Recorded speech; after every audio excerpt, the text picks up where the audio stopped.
How's it going? And welcome to this brand new video, which is called as How to Become an Effective Coach and Leader.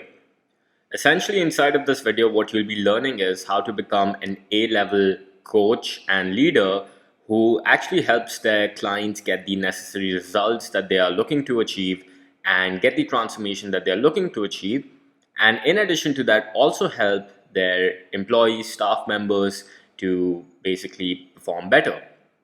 And I promise I'll be revealing some of the most advanced strategies that I highly think will benefit you towards transforming other people's lives and in turn growing your company. Now, inside of this video, what we will be covering is the first thing is disclaimer before you consume this information. Now, before we get started with anything, this information, I want to add some disclaimer before we get started. And why am I adding a disclaimer? I'll explain that to you later on inside this particular section. Then I'll talk about who can apply this technique that is shared inside of this video, the benefits of applying this particular information that I'm sharing with you, how to apply this information in a practical manner, and our 5-step process of coaching and creating radical transformations. So that being said, let's get started. The information that I'm about to teach you takes literally years to practice, but once you have mastered it, you will have the power to literally transform lives across the globe. Nobody in this country is sharing this information because most actually don't know how to use these techniques that is revealed inside of this video. And that's the reason why most coaches and consultants do not have a high success rate with the programs that they offer or the services that they offer. And I personally learned this technique and the set of techniques that I'll be sharing with you from my elder brother Linton, who himself learned it from his mentor Tony Robbins. And it's probably the best thing that you will learn as a coach or service provider today, because honestly these people spend a lot of time, a lot of fortune, a lot of money trying to learn and master these techniques, and so did I, and I'm till date trying to perfect the same thing. So one more warning: do not apply this technique to somebody suffering from mental issues, mental health issues, because that problem should be solved by professionals.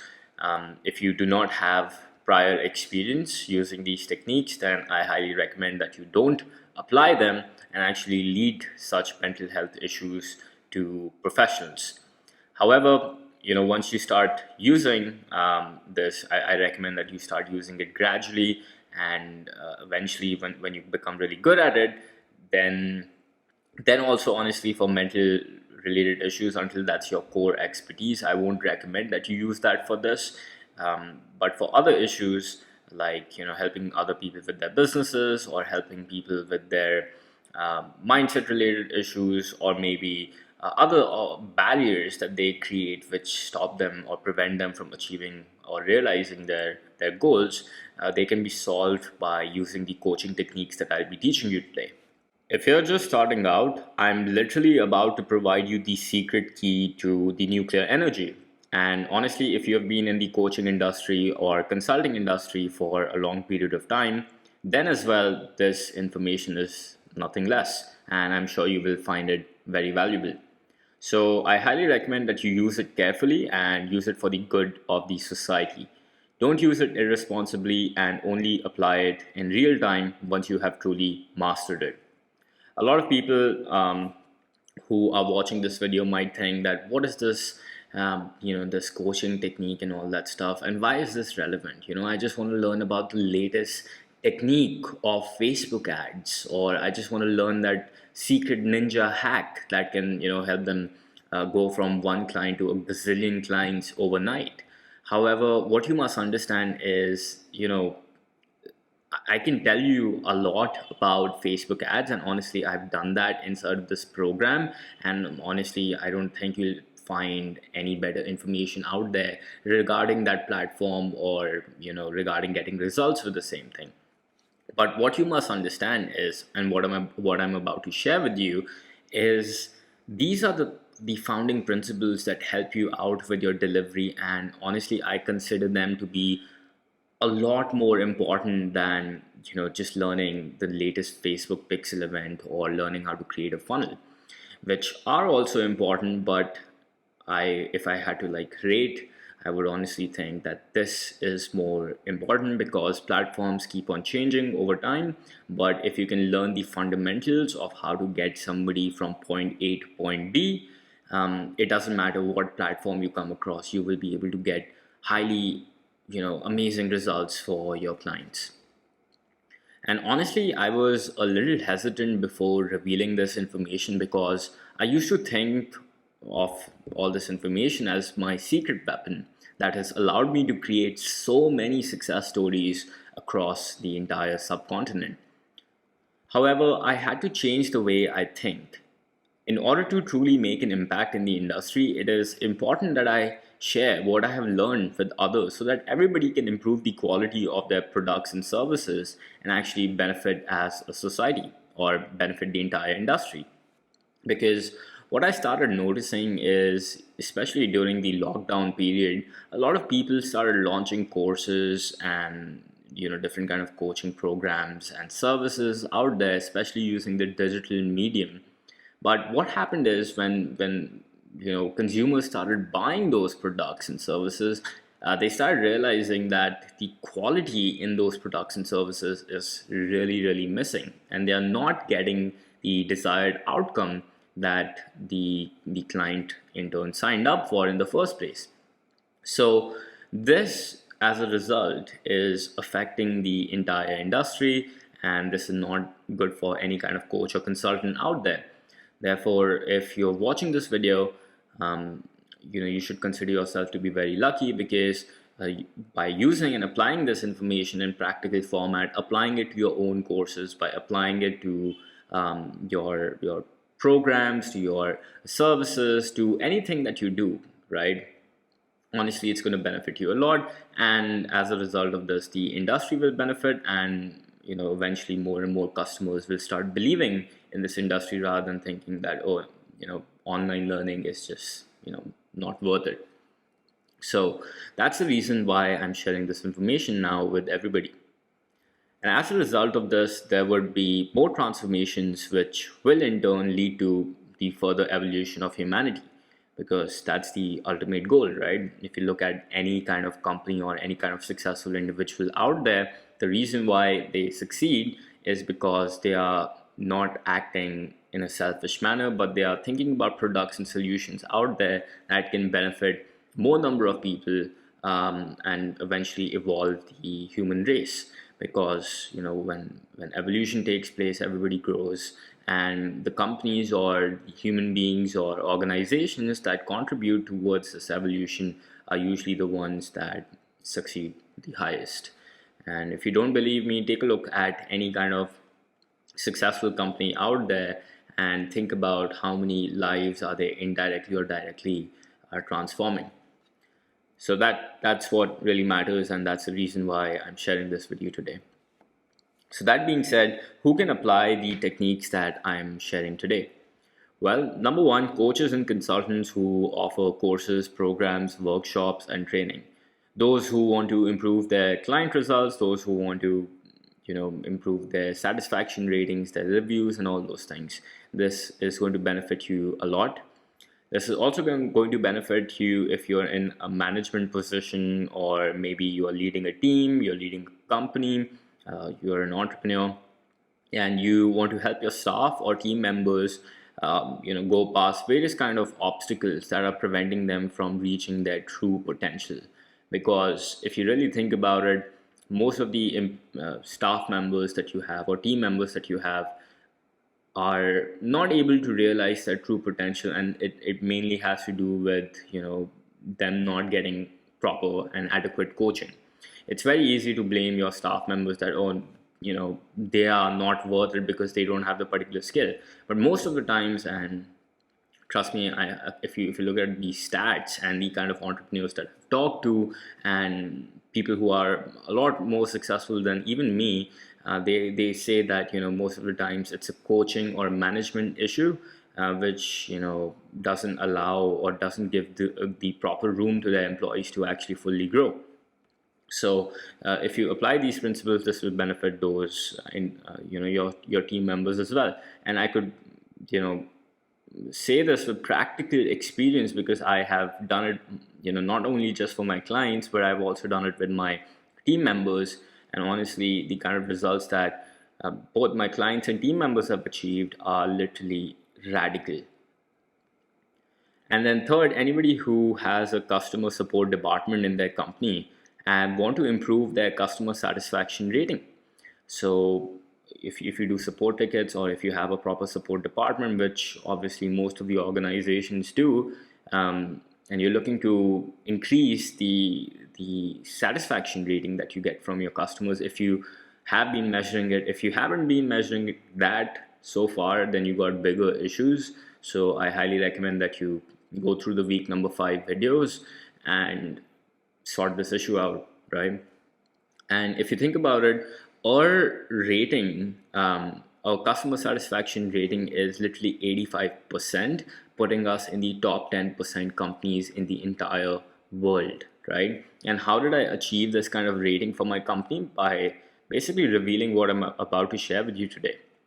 And as a result, it's actually 87% grade. And if you look at the total happiness score, this was literally pulled in from our customer support system, the software that we use. And as you can see, it says 85 is the happiness score. And if you Google the average customer ratings of any kind of company out there, it's literally, being above 80% is when you become part of the top 10%.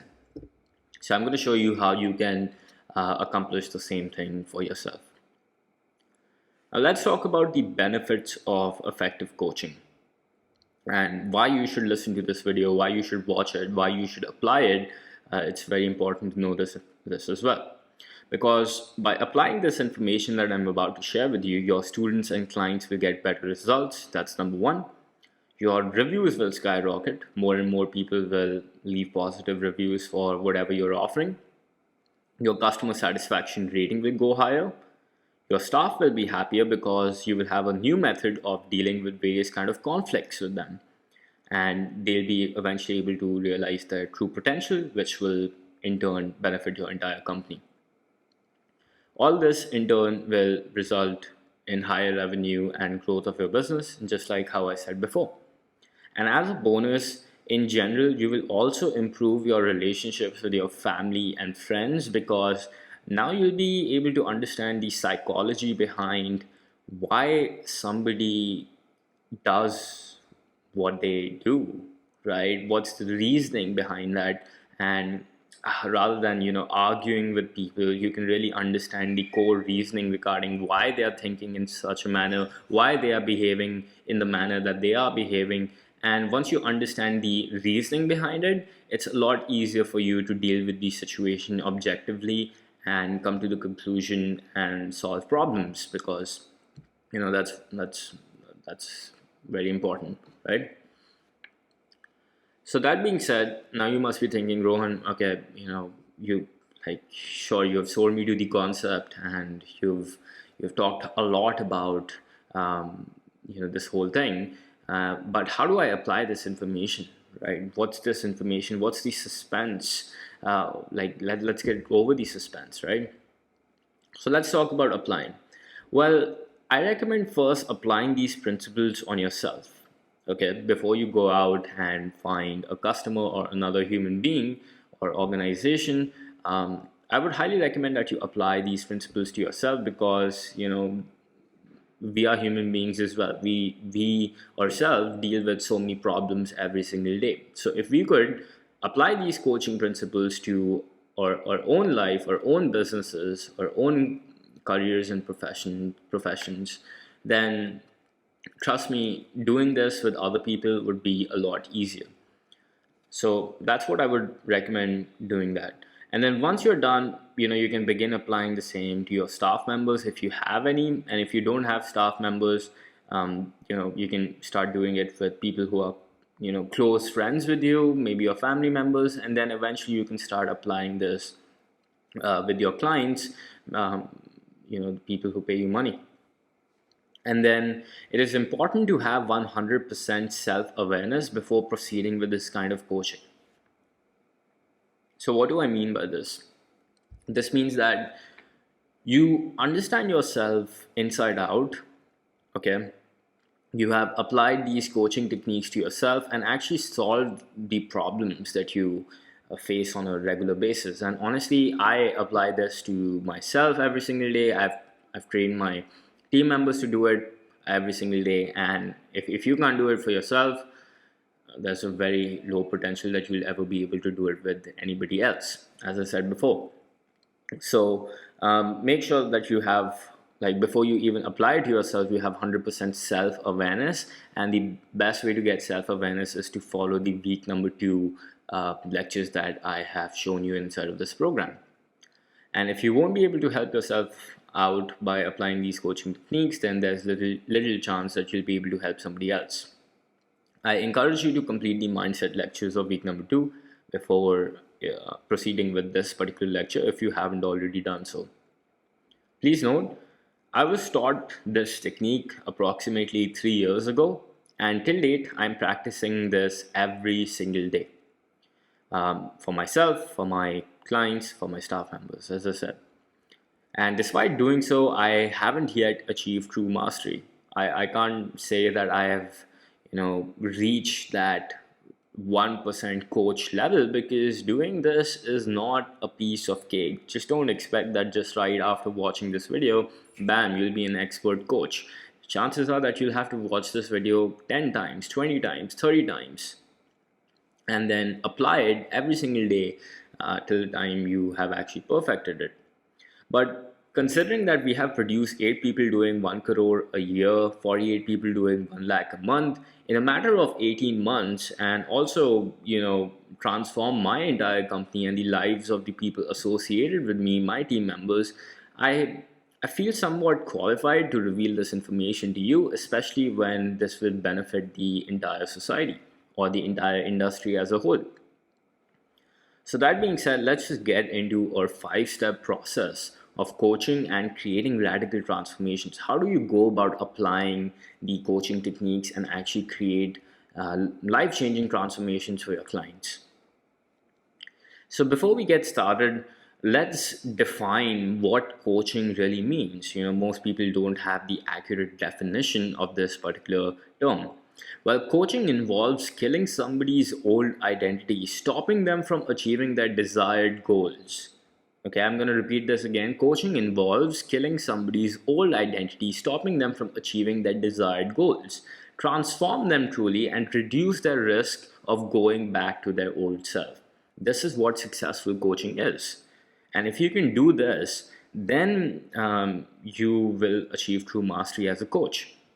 What most people do is they maybe, firstly, most people don't even do any of this. But let's say, level 3 or level 4 experts might be able to, kill somebody's old identity. But what they don't do is, or what they fail to do is, help somebody make sure that they don't go and become their old self again, go back to their old habits and routines and start repeating those mistakes, which really create a disaster. Okay, so in coaching, right, what most people do is like, okay, if you have a problem, I'll just give you the solution right now. Bam, done, simple. However, to really transform somebody, what you must understand is nobody can achieve what they really want to do until they have killed their old character, the old spirit or character, whatever you want to call it, that's pulling the strings and actually dictating every single action in their lives. And this is how most people actually live. They go with remember, like, think about it. Let's say you are driving, okay, and you're trying to be really, really healthy, and you're trying to watch your weight and everything, and then you're driving and you suddenly see McDonald's. Okay, the first thing that goes into your mind, oh, I should grab a burger, or maybe I should get some fries, and this thought, right, that's opposite to what you really want to do, is the old character that's actually pulling the strings and dictating you regarding wherever you want to go. Therefore, what ends up happening is this voice, right? Until you don't kill it completely, until you don't truly transform yourself to actually becoming an individual who doesn't, submit to that old character, what's going to end up happening is you're going to just never transform. And then the second thing is you have to also mitigate or reduce the risk 100% so that you don't actually go back and become that old character. And that's where true transformation takes place. Okay. So, what most people do is there are two ways of coaching somebody. The first way is short term and ineffective, and the other one is long term and effective. So, short term and ineffective is giving somebody instant gratification to their problem. And number two is, following the long term approach, which actually creates lifelong transformations. Okay. So, talking about the short term and ineffective way, this could be, if somebody says that, hey, I have this problem, right? You just instantly give them the solution. That is not what a real coach should do. Okay.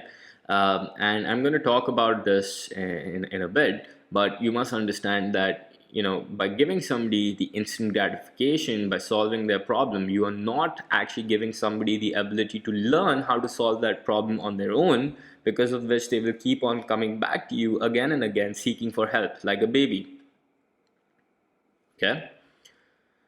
So this is a very, very famous quote, and I'm sure I'm not the first person revealing this to you, but you must have heard that give a man a fish and you feed him for a day.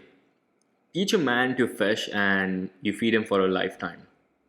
So that's what I mean by creating long-term transformations. It's not giving them the instant gratification so that they could eat their dinner today, but it's giving them the ability to solve that problem in the long term on their own without relying on us. That's what a true coach really does. Okay. And honestly, if you go out there, people are going to charge, $30,000, $50,000 to share this kind of information to you. So, make sure that you pay attention right now to what I'm about to reveal. So when you're a client, right, whether you get a support ticket, whether you get maybe you do Q&A calls, or maybe you have a phone call or a Zoom meeting with a client, and when your client asks you a question, how do you usually respond? Okay, so there are three ways of doing them. The first way is tell them exactly what to do. Okay, so let's say somebody says that I have this problem, and you just say, oh, to solve this problem, you do this. Done. Now, the result of this is average and short term, because they might be able to solve that problem right now, but what will you do, after, or what will they do after, let's say, a day or 2 days, 3 days? Because most of the problems, especially which coaching related problems, they are things that occur again and again repeatedly. They are not just like something that it just happens once and then you're just done with it. Okay. Now I'm not saying that let's say if somebody asks you, you sell software, or maybe you're teaching, like, let's say, Facebook ads, and somebody asks you a technical question, that you don't tell them exactly what to do. And that's not what I'm saying. What I'm talking about is concerns related to, broad questions of people who do not think objectively, people who give pretty broad kind of, they have broader doubts, they are confused, mindset related issues. I'm talking about those things in particular. Okay. And then the second way of dealing, or usually responding to a question by a client, is tell them exactly what to do and educate them at the same time. So this means that let's say somebody asks you that, Rohan, how to do XYZ, and then you are giving them the solution to XYZ, and you're also showing them that, oh, I solved XYZ by doing this. Okay, so you're educating them simultaneously, and the result of this, well, this is better than the first point, but again, this is short term. Okay, this is not going to benefit nobody. Okay. Now, this is what I used to do back in the days when I was just starting out with my coaching and consulting industry, and this is what I used to do. And until as I said, Lynn pointed out exclusively that, Rohan, what you're doing is good, but it's just going to create temporary results. What you need to learn is how you can actually move on to the third step, which is the most powerful step, which can actually create radical transformations. So what do I mean by this? Well, rather than just telling them what to do and even educating them about it, what we have to do is we really need to discover the underlying problem. We have to find out the various possibilities that lie ahead for that individual. We have to probe and uncover the pain that's stopping them from realizing those possibilities that are waiting for them. And then we have to reveal the path by asking them questions that eventually leads to transformations. And then finally what we do is we give them the proof so that they never go back to being in that same position again and actually realize the transformation that they came to ask you. And as a result of this, it's going to be long term and great. Okay, now a simple example that I can give to you over here is inside of my program. A lot of people come to me and ask me, Rohan, you just tell me the niche, right? Just tell me what is that trending niche out there, or what is that trending technology? Is it Instagram? Is it funnel building? Is what exactly is it? Just tell me and I'll just do it.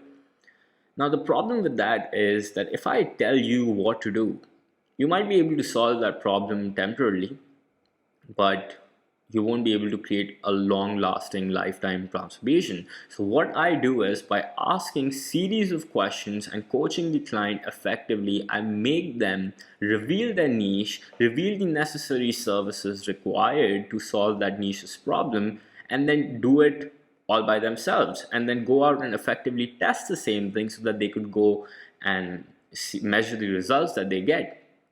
And honestly, this is a lot more powerful than just telling them that, oh, this is the niche that you should select.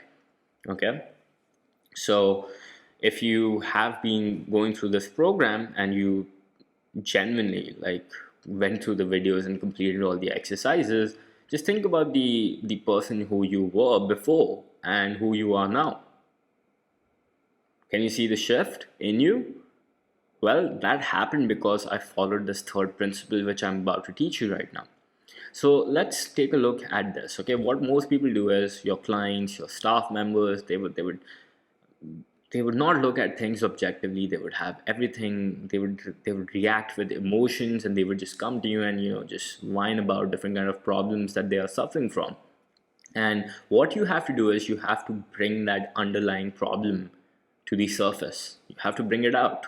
Okay, and the next thing is, you have to understand what's going to happen when that problem is solved. How their life or business or whatever area that you're dealing with, how is that going to look like if the problem is absent in their life? If the problem is removed from their life or business, how would things be? So you have to understand the various possibilities that wait for them. And then what's going to happen is, you will realize that there's this pain. Okay, this is something I refer to as a blocker pain, or their past beliefs, or the root problem. You could call it whatever you want. It's this pain that's actually stopping them or holding them from going out there and accomplishing what they truly want to accomplish in their life. And then, as I said, obstacles / beliefs stopping them from achieving their goals. And then what happens is, they have to get from their problem to their possibility, but the thing that's holding them back is this pain, or their old beliefs, or their root problem, or whatever. And this green line that you see is the path that you have to take them through by removing this pain from their life or business, by probing, asking questions, and actually creating that fulfilling transformation for them, so that they could go and realize whatever that they want to accomplish. Okay, so this is the main principle. Now your goal as a coach is to really bring the problem to the surface. You have to bring the possibilities, how their life will look like, and then you have to ask series of questions to really understand what are their beliefs, what are the things that they really believe in, and what's the root cause that is actually stopping them from accomplishing what they really want to do. And honestly, if you do this, then you guide them towards the path. Actually, if you do this correctly, like how I'm about to teach you, you won't even need to guide them towards the path, because the fact is that most people already know the solution to their problems, right? But they are unable to see that solution, and they are unable to actually walk on that particular path because of this red color pane that's right in front of them, which stops them, which acts as this invisible force stopping them. This pain actually builds upon from series of events that happen throughout our lives that we have to, as a coach, really decode. And if you do that successfully, trust me, you unlock this new way of thinking for that person, which allows them to go and walk on this path to become the person that they want to become, and really kill that old character that was stopping them. So this is the whole point of coaching, and this is what you have to do. So let's talk about these 5 P's of coaching, which will allow somebody to really accomplish the goal that they came to you to. So the step number 1 is the problem. Okay. So until and unless the problem is not out there in the surface, you can't do anything. So by asking, we discover their current situation or their problem that they are suffering from. Step number 2 is the possibility. This is the next step, that involves identifying what they truly want to do. How would things be if the problem that they have is actually solved? Okay. Step number 3 is the pain. So by probing, we reveal the pain caused by their beliefs, and we identify the root cause that's preventing them from moving forward. Then step number 4, the path. This is the direction that can help them realize the unreal transformation that can allow them to kill their old character and become somebody new, somebody that even they can't recognize. For example, think about you right now compared to who you were when you started this program. Okay. And then step number 5 is giving them the proof. So by giving them the proof and changing their environment, this provides the individual with the necessary confidence so that they don't go back to becoming the old character, the person who they were before they started off with your coaching. Okay. So these are the 5 P's that you have to take into consideration. Now you can download these 5 P's in the PDF format that's given below. And let's get into the detail, the nitty-gritty of each and every one of these P's so that you can really do this exercise successfully. So let's talk about the first one, which is identifying their problem. Okay. So step number 1 is identifying their problem, and the first thing that you have to do to identify is you have to define the problem. Before coaching any individual, we must clearly define the problem that they're facing, and this can be done very simply by asking an open-ended question like, what brought you here to this call? How come you emailed me today? How can I help you out today? Okay. And the moment you ask this open-ended question, depending upon whatever you are doing, the prospect will just starts automatically speaking that this is the thing, this is the thing, this is the thing. Okay. And what most people will do is they will go into stories like blah blah blah blah blah blah blah blah blah blah blah. And what you have to do is, as a smart coach, you have to figure out what is that problem, right? Like define it in simple terms, because most people will literally go into huge stories, and that often sometimes even confuse beginner coaches, and then they themselves get confused and they actually have no idea regarding how to coach this person because they are unclear regarding what real problem that they have. Okay. So when somebody says, or whenever somebody goes into the story mode, really listen to that carefully and hunt for the problem carefully. Okay. Now, most clients cannot define their situation objectively. Okay, clients make, or and also actually this saying just clients is incorrect. This should be humans. Okay, most human beings cannot define their situation objectively. And clients make the logical error of discounting the possibility of something in which the arguer ignores contradictory evidence on the basis of past experiences which in turn led to their beliefs. Okay, and this means that we may be drawn towards a less desirable outcome simply because it has a better story.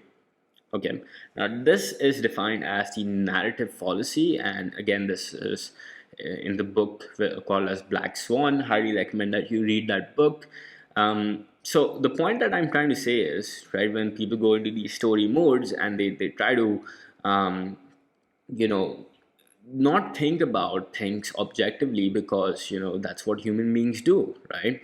And that's why what your job as a coach is to listen to what the client is saying, but simultaneously try to assess the situation from an observer's perspective objectively, so that you can understand what is that clear problem that they are telling you. Okay, so very very important. And you know if you don't do this successfully, then there's going to be a big problem. And as you can see, here's just a small example of this. On the left side you see investors experience, and then what how the investor will talk about the entire thing is like, it was such an easy experience, nothing much happened or whatever. And they would ignore a lot of things, a lot of facts will be missing.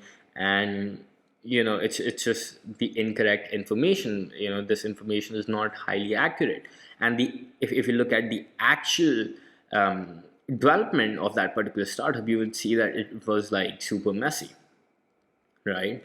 So this is what happens when people go into, when as a coach you experience somebody telling you about their problem. Okay, so you must be careful, and must be super smart about understanding that problem. And another thing that you must understand is that 90% of the people who would come and share their problems with you are not even sure about what the problem is. This sounds pretty weird, but that's the truth. Okay, most people say that I have this problem, or that problem could be anything. But what ends up happening is, and 90% of the times you end up realizing, oh, that wasn't the problem in the first place. That was actually a very tiny problem, but the main problem was something else. Okay, so that happens a lot of times, and I'm going to show you with relevant examples later on. So that's why I'm telling you, in the first place, as a coach, it's a very very important that you are careful about listening to the clues and really uncovering that exact problem that they're trying to tell you about. So the third thing I wanted to tell you is that you must understand that each story that people tell, and stories are basically people not defining their problem objectively or not looking at their situation objectively. Um, so each story begins with a trigger. To really understand somebody's problem and pull out the weeds from the story they're telling you, it's important to understand what triggered them in the first place. There's always, whenever somebody's like irritated or feeling any kind of emotion towards something, it could be positive or negative, it's usually to do something with a trigger that actually happens in that particular moment. And I've talked more about this in week number 2, but it could be human, objects, circumstances, or something like that. You must understand what triggered them, what happened in that particular moment that made them come to you to get the cure.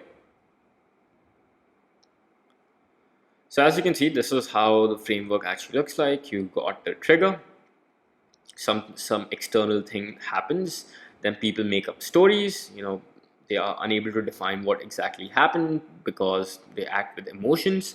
And then you have to basically pull out the weeds from those stories and really come to the main problem, the real facts that are out there. So to give you an example of this, let's say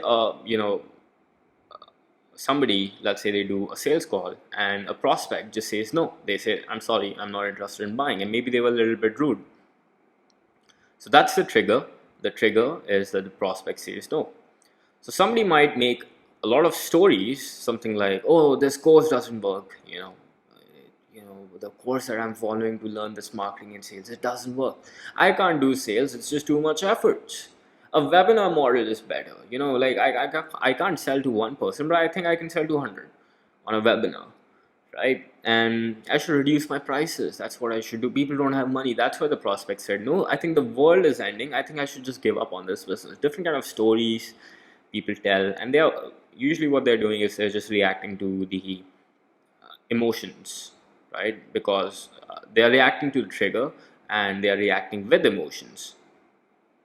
Then if you have to define the real problem would be lack of sales volume / pipeline. Because if the pipeline of that particular prospect was full, then they wouldn't be operating with scarcity mindset, they would be operating with abundance mindset. And even if somebody says no, that doesn't mean that the world is ending and they should just give up on that. They should just do more, right? So that's how it basically works. You must understand that to get to the real problem and define the real problem, you must first understand what triggered them in the first place and what's the story that they are telling you. Because usually when you would ask them a question like, hey, how are you? What brought you here? How can I help you? They would usually get into stories that, blah, blah, blah, blah, blah, blah, blah, blah, blah, blah, blah, blah. So please excuse that. That was just me making some sounds. But essentially that's what stories are. At least, like, even when my mind tells me stories, that's how like they sound. And then I'm like, okay, what's the real problem? What are the facts? And then that's how you define the real problem. And then you get into fixing the problem, because until that is not defined, right? Let's imagine the big mistake that a lot of coaches and consultants do is they just start solving the problem after step number 2. So they hear the story.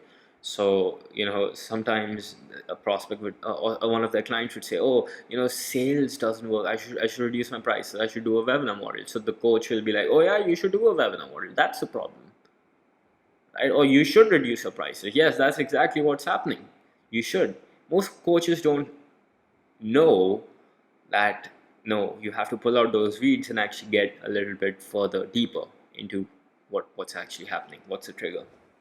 Now let's get into the step number 2 of this, which is understanding their possibilities. Okay, now most human beings are useless without goals, and every human being, irrespective of their profession, has goals that guide them. Now you might be thinking, Rohan, does this apply to B2B, and all that stuff? Who runs these B2B companies? Who runs businesses? It's human beings, right? So of course it applies to them as well.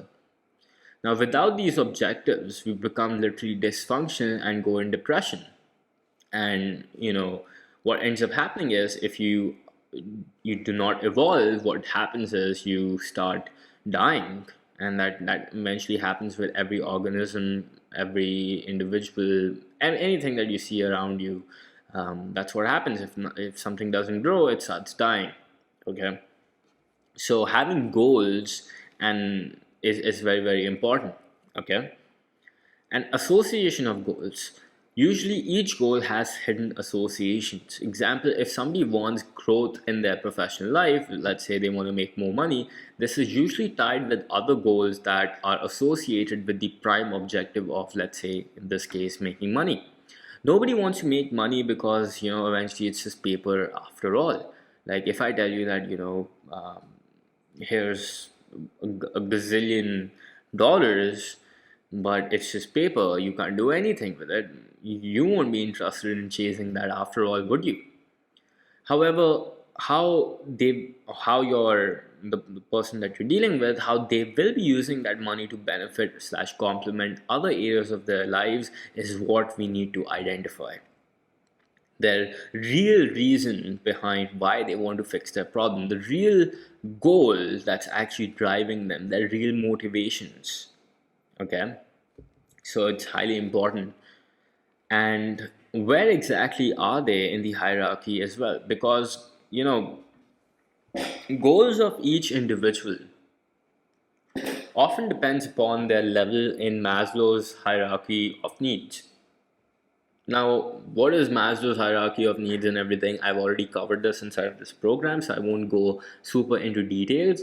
However, as a coach, you must understand where exactly are they in this particular hierarchy, and based on that, how each goal will be associated to what. For example, if somebody is at the bottom of the pyramid, you know it primarily makes sense that they want to make more money so that they could have more water, better food, better shelter. Actually, not even better, but any kind, right? If somebody is starting at the very bottom of the pyramid, and then you have safety needs, and let's say somebody reaches the top of the pyramid, right? Let's say that they say that, Rohan, I want to do well in my career, I want to make more money. Well, why do you want to make more money? Well, if they are in the top of the pyramid, so that they could have more better status, they could have recognition, they could have strength, freedom, respect, right? So the possibilities and goals of each individual depends upon what level in their life are they at. That's pretty much the essence. Okay. So you must understand all these things as a coach, and you must try to understand that, okay, if this person is coming to me and they want to achieve this said outcome, right? They want this life, or they want their business to be with the absence of this problem that we are trying to solve with our coaching techniques. Then why does that person really want to um, accomplish this, right? What's the real reason behind solving this problem? What's the real goal? How would things be different for them? That's what we need to identify, because you will later on find out, by identifying the prime motivation or prime driving factor of that individual, we can actually guide them in a lot better manner, which will in turn lead to their transformation. Okay, so very important. Now comes step number 3, and this one will be pretty long, but highly effective, because this is where the real coaching really begins. Until now, you were just asking them basic questions like, how can I help you today? What's your problem? And then you're asking them, what exactly do you want to accomplish if this kind of problem gets solved? Right now, what you're doing is really understanding the root cause that's actually stopping them from accomplishing the set goal. Okay, this is going to be very, very important. So let's get into step number 3, which is understanding the root cause and existing beliefs. Now let's talk about the first thing, which is the formation. Now, one big reason why most people fail to achieve their goals is because of the things that they believe in. These beliefs get instilled upon us by seeing things slash experiencing different kind of circumstances in our life, and obviously the environment that's around us. And this just doesn't happen overnight. This happens, since the time we are born. And by learning a new belief, repeating the thought of that belief, we tend to get stuck in this vicious cycle that prevents us from really moving forward and doing anything in life. That's why most people are stuck in the same position for most of their lives, because of their limiting beliefs and, the real root problem that got established from a very, very long period of time in their lives. So, for example, if you look at the cycle, right, people go through painful experiences, and they make their own conclusions and generalizations based on the particular experience that they had.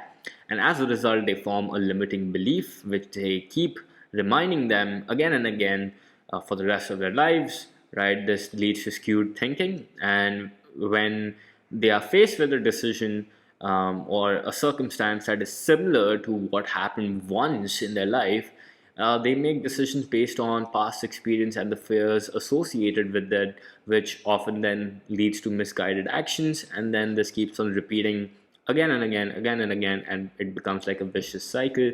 That's why most people, do not end up doing anything. Okay, and again, this has happened with me as well. I'm going to share this exact cycle with you regarding what happened with me as well. So, what your job as a coach, okay, So once you know their problem, once you know their possibility, what do they really want, what's the core driving force behind it, the third thing is to understanding the root cause. Like, how did these beliefs really get formed? What happened in their life which led to them believing this certain way, and how can we as a coach change that so that they no longer have to believe the certain way that they do. So, the goal of coaching is to identify what these beliefs are for an individual, what actions are they taking in their life that's keeping them stuck in the exact same position thanks to these beliefs, not beliefs, as apologies for the spelling, and what is the root cause of these beliefs. How can we break slash kill these beliefs or kill their old identity and then get them to look at the various possibilities that lie ahead for them? You know, their driving force that we discovered earlier. If and you know how they can accomplish those things if they stop living with these beliefs, right? So really read this para that I just wrote over here carefully, because this is what we are doing as a coach. Okay. And again, please note, you know, let me just repeat it again, and then I'm just going to talk about the technicalities behind it. So, the goal of coaching is to identify what these beliefs are for an individual, what actions are they taking in their lives that's keeping them stuck in that exact same position thanks to these beliefs.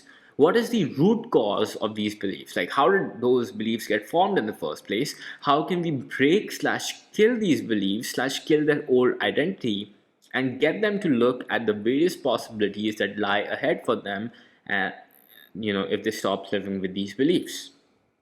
Highly important. Okay, so we wouldn't have been able to break these beliefs if, number one, we wouldn't have known what the problem is, and number two, we wouldn't have known what they truly desire, what are the true possibilities that are waiting for them, right? So that's why I told you to follow step number 1 and 2, and now what we do in step number 3 is we understand the root cause of these beliefs and try to break the same by asking questions. Okay, so let's take a look at a quick example. Okay, so the first thing is I missed the train. Okay, that's a problem that, so let's say somebody tells you. And what most people do is, or what most coaches do is, they instantly get to the solution. Oh, you missed the train. Next time, what you do is, you download this app, and on this app, it will, remind you and, do this whole thing. And with this app, your entire thing will be solved, right? That's a very incorrect way of doing this. And the second thing that people can do is, oh, this is the app that you can use. Here's how to use this app. Check this out. You click this button, do this, do this, do this.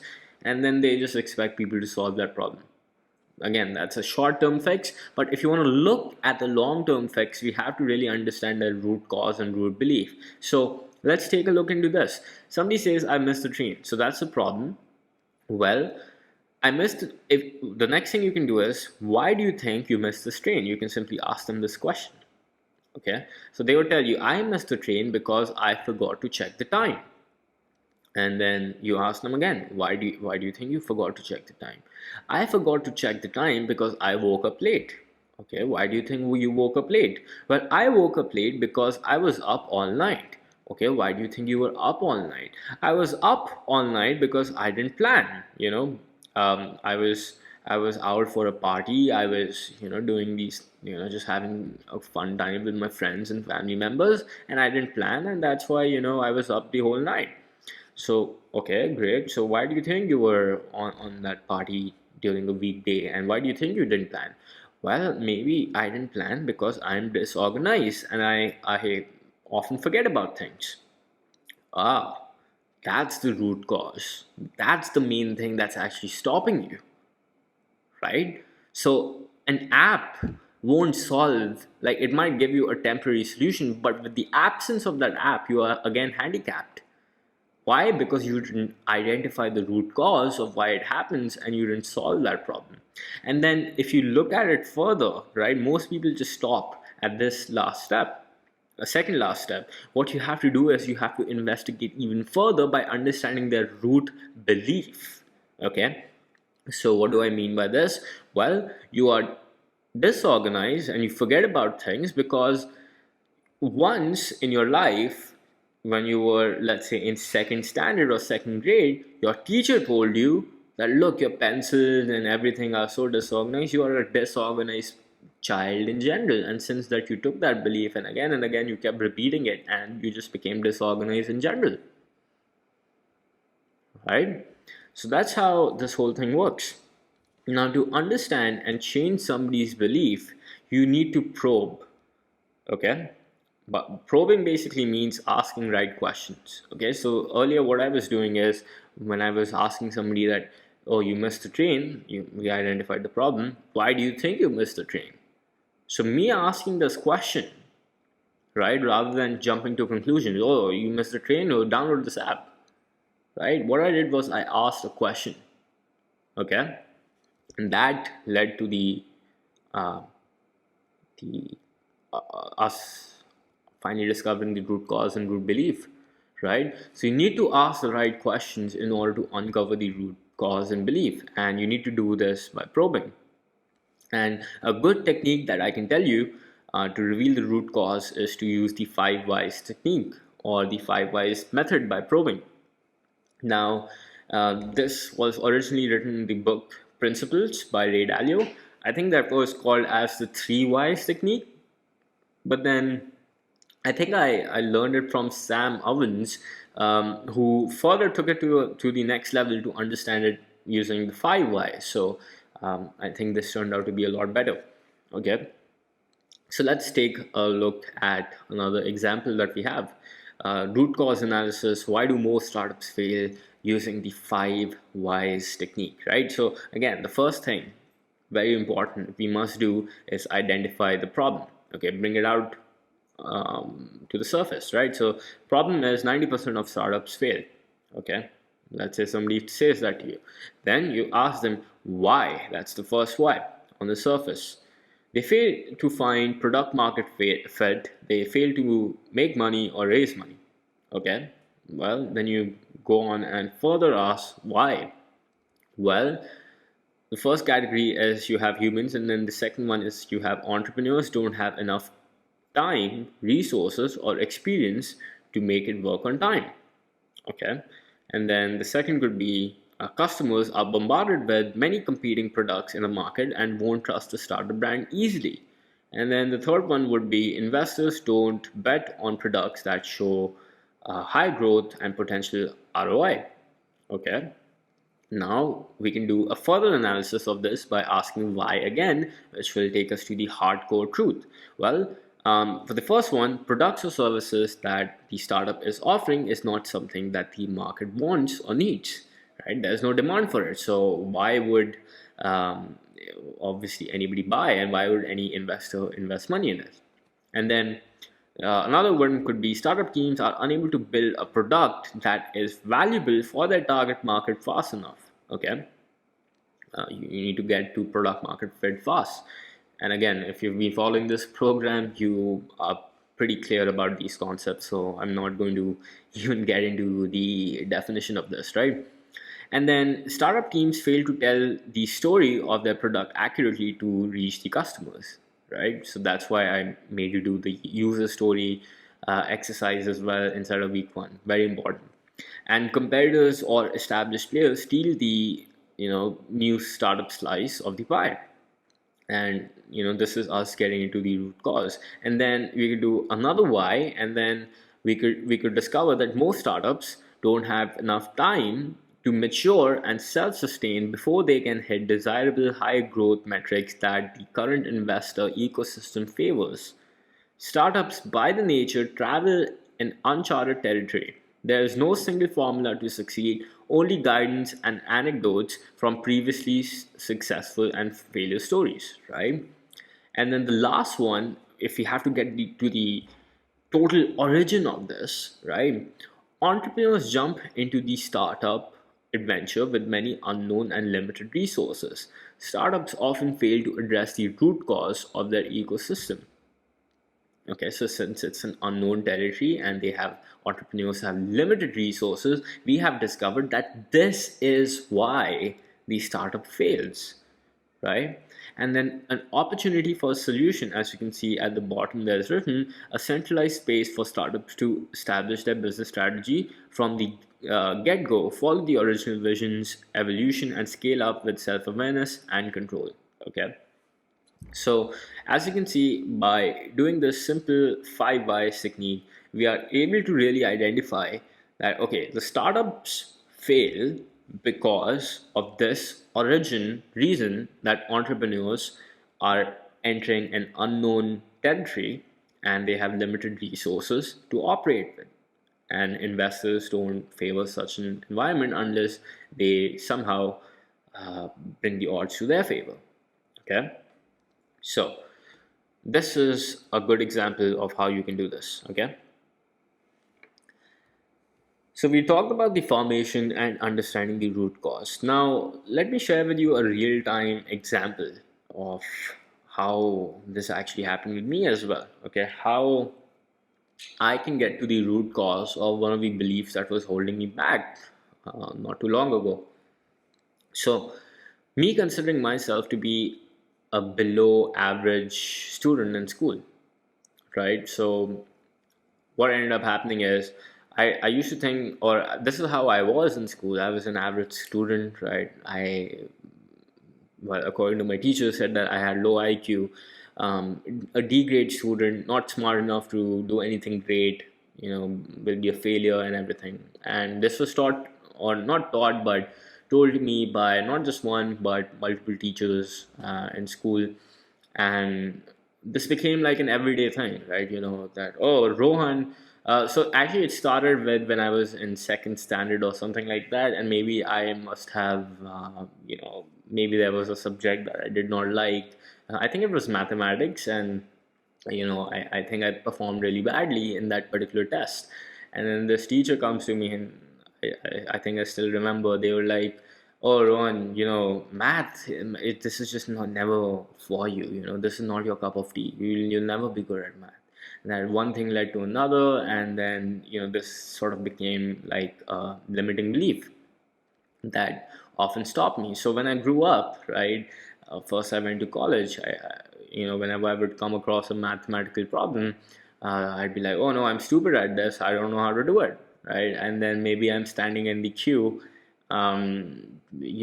maybe cash, like I'm paying for something at the restaurant or something, and suddenly they are like, I have to calculate math, what's the total bill or something, and I'll be like, oh no, I'm stupid, like I'm bad at math, my teacher told me, so I definitely can't do this, right? And then later on, when I started my business, I used to do everything, and then this accounting part, right? I used to fear it. I was like, I can't do this. All this number stuff. How do I calculate this? I'm stupid. It was only until I did this 5 whys exercise with myself and really understood the root cause behind why um, I had these beliefs regarding myself, I was able to overcome the same. I was able to transform myself, and I was able to actually learn the necessary steps. And now I make 2 to 3 times more than what that particular individual makes in an entire year. I probably do that every month. Actually, I would, at this stage, honestly, a week. Okay.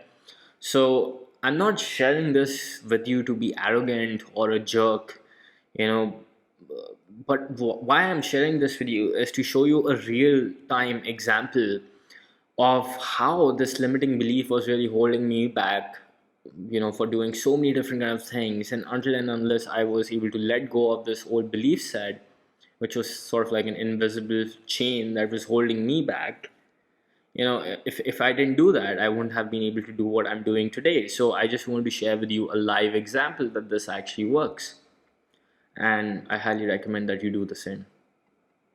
Now, to break somebody's beliefs, right, you need to have the correct uh, belief that they should have, right? You need to know what they should believe in, aka the path you have to take them towards. Because if you don't know where you are taking them, and if you're unclear regarding the path, you might end up destroying their life. That's why I gave you so many warnings before you get started with this exercise and before you start applying this technique. Okay. Therefore, I ask you to use this only when you know what you're doing. This means that your questions have a direction. If your questions don't have a direction, then you're pretty much, going to lead the person you're dealing with into, a very disastrous situation. So don't do that. Now, to do this, I want to talk about somebody who is called as Maxwell Maltz from psychocybernetics. And here's another example. What this person is, he wrote this book, Psychocybernetics, and he was a plastic surgeon back in the 90s. I think 90s, I hope it was in 80s. Not sure about the exact date, but one of the best stories that I remember from the book is that this female comes to this plastic surgeon, and she's like, "Doctor, look, I want you to operate on my face." I think it was nose or some part of her face. And the doctor was first pretty astonished because the female who approached him was pretty attractive in the first place. That's why he was in a state of confusion that regarding why she wants this. Regardless, he had to make money, so he pitched her the offer, did the surgery, and then later on that woman comes back to this doctor and she's like, "Oh, I'm dissatisfied with this other part of my body, on my face or whatever it was. I don't remember the exact details." So this guy's like, well, I just fixed her, and she said that if I fix this problem for her, she will be able to have these various possibilities that were waiting ahead for her. But I didn't fix those. What could be wrong? What's the situation like? And then what happened is this particular doctor, Maxwell Maltz, started noticing this trend amongst his other patients as well. So many different patients across, where he started noticing that, oh, these people all, I perform these surgeries, and I so-called help these people become the desired version of themselves just the way they told me to, but yet they are dissatisfied, yet they are not happy. What's the problem?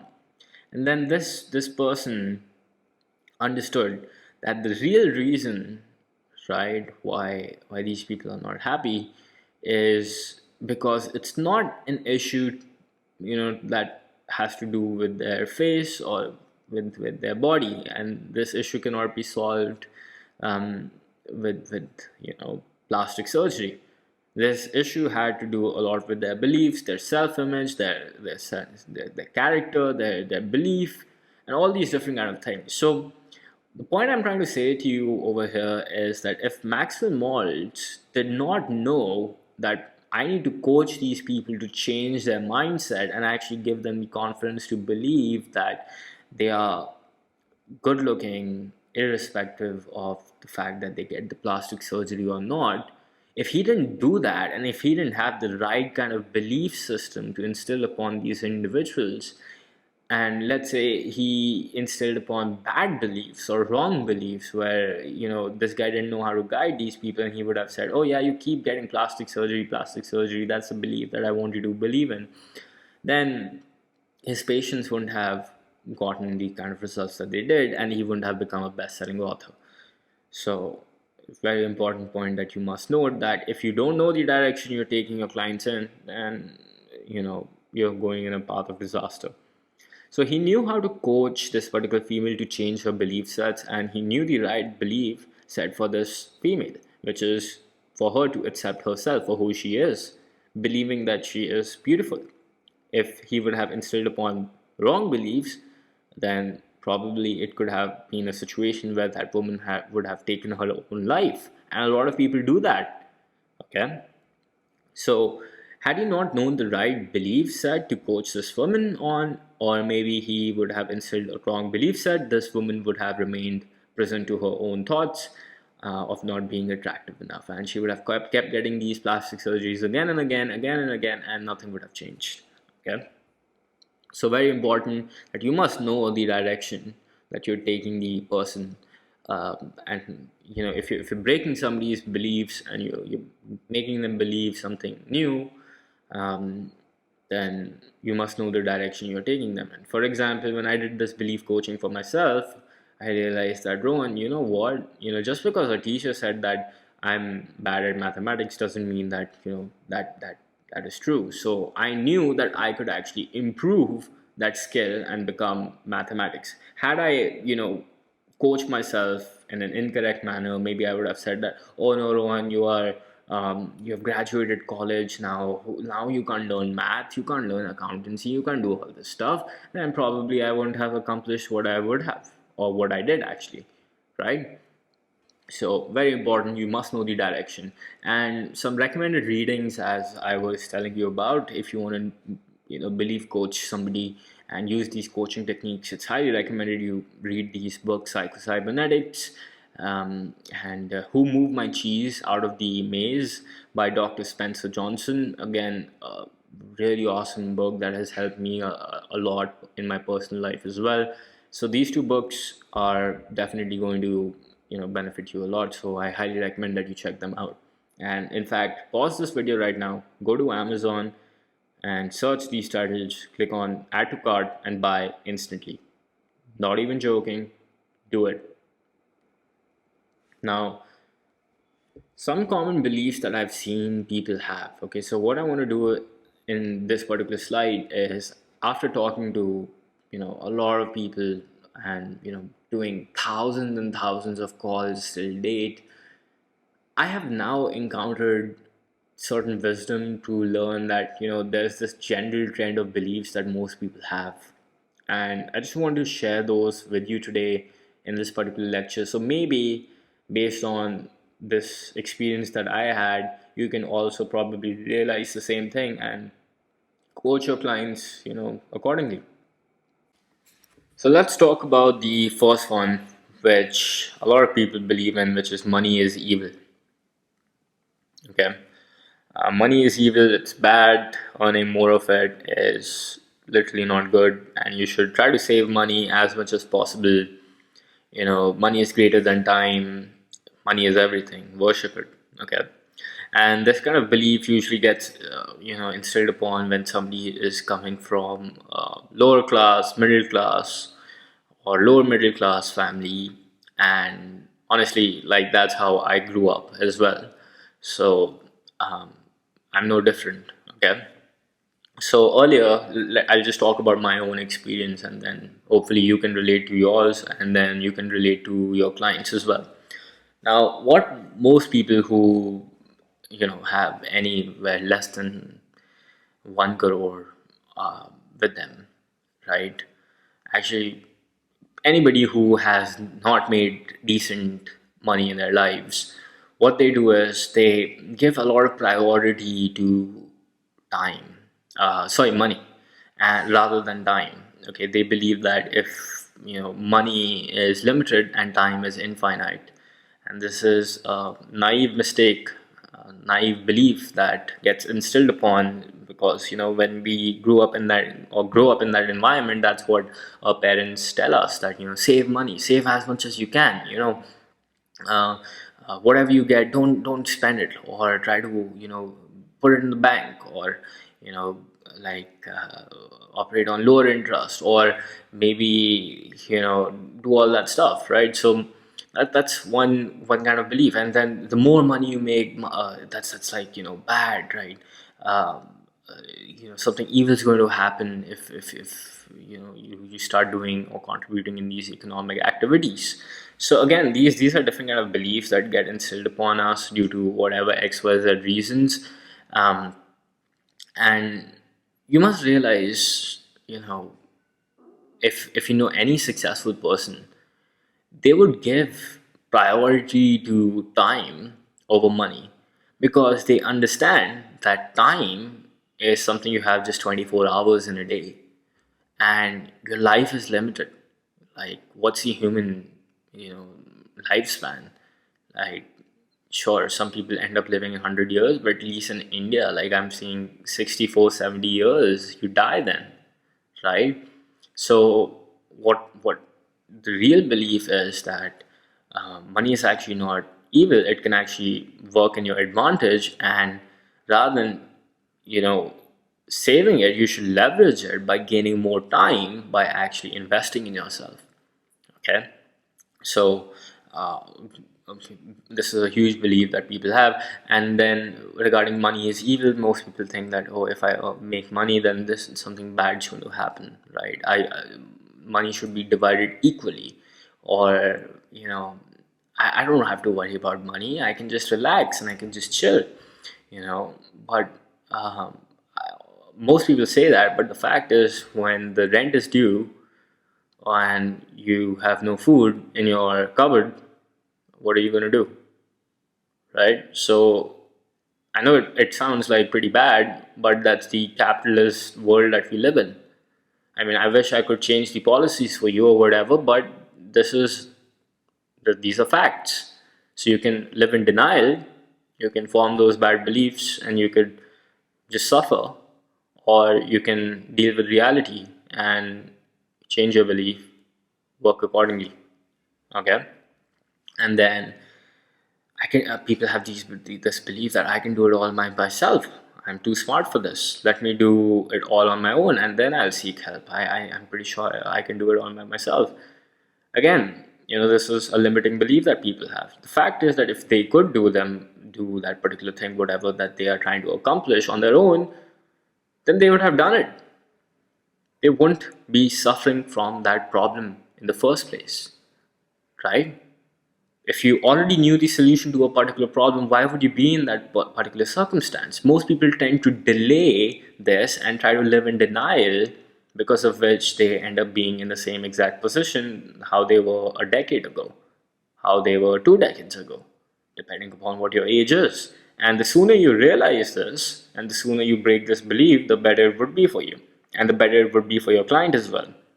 Okay, so that's the thing. So the first one and the second one are kind of interrelated, that you must understand that you can actually buy back time with the help of money, and you can actually find people smarter than you who have accomplished something and actually can help you do something a lot faster.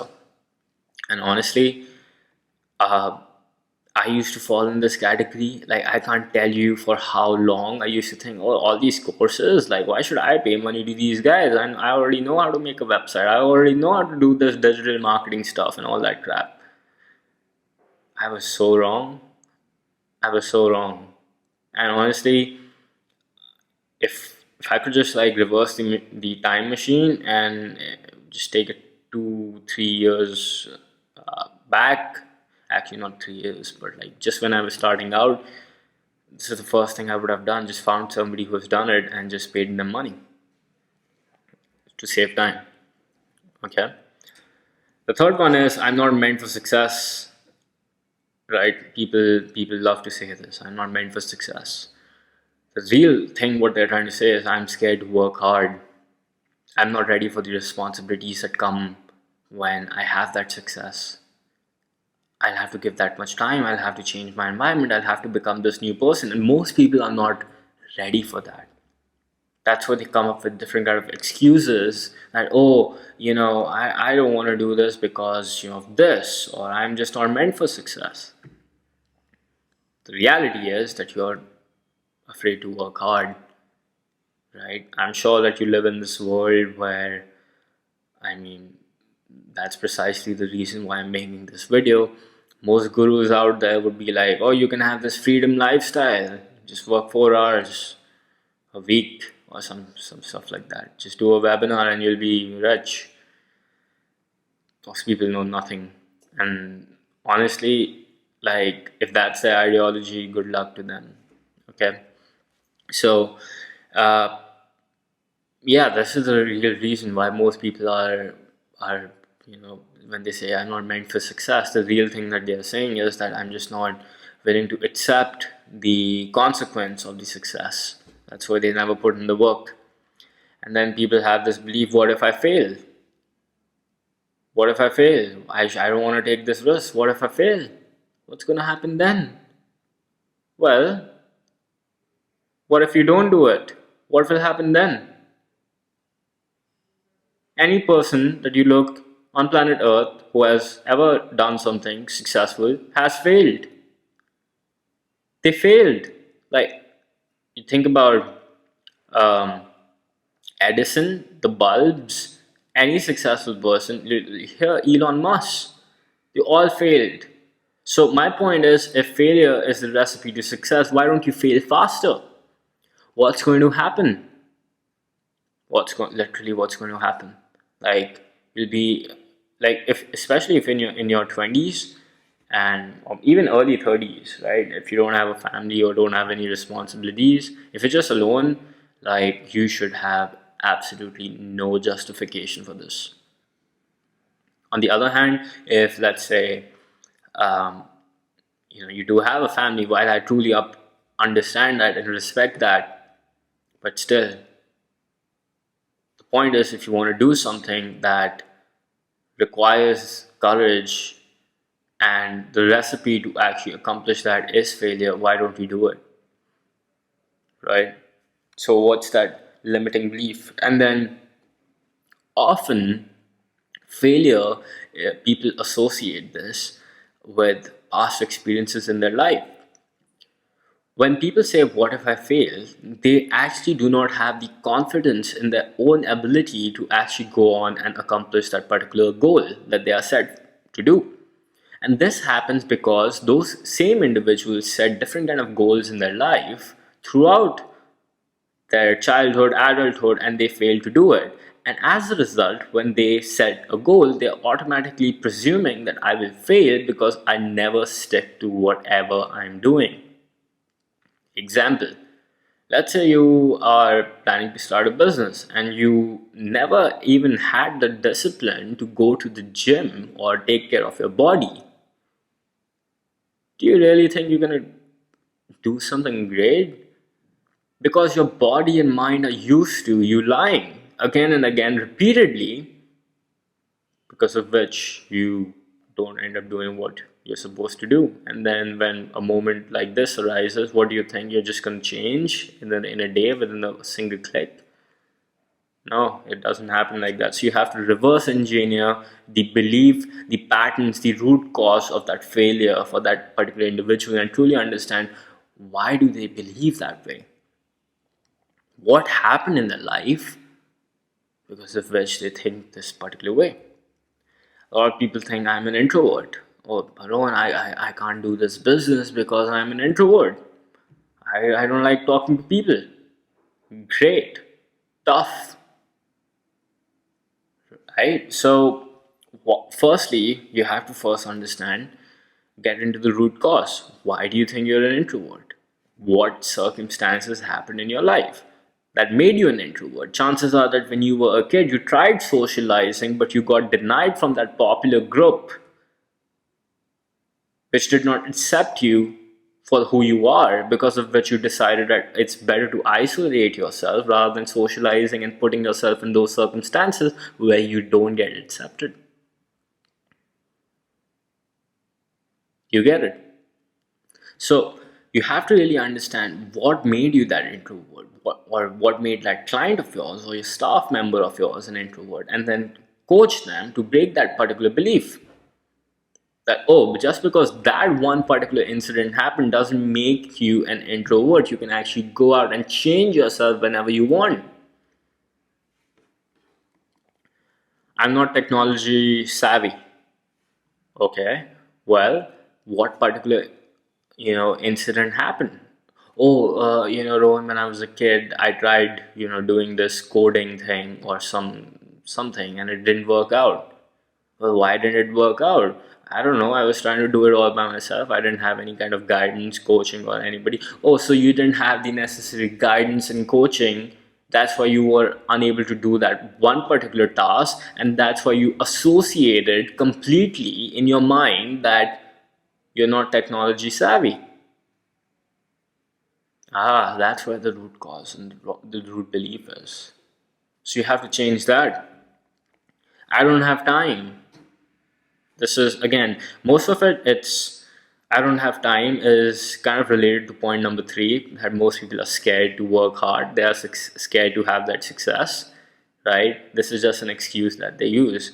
But when somebody says, I don't have time, it's really about all them saying that I don't think of this particular thing as a priority enough in my life that I would want to work on it.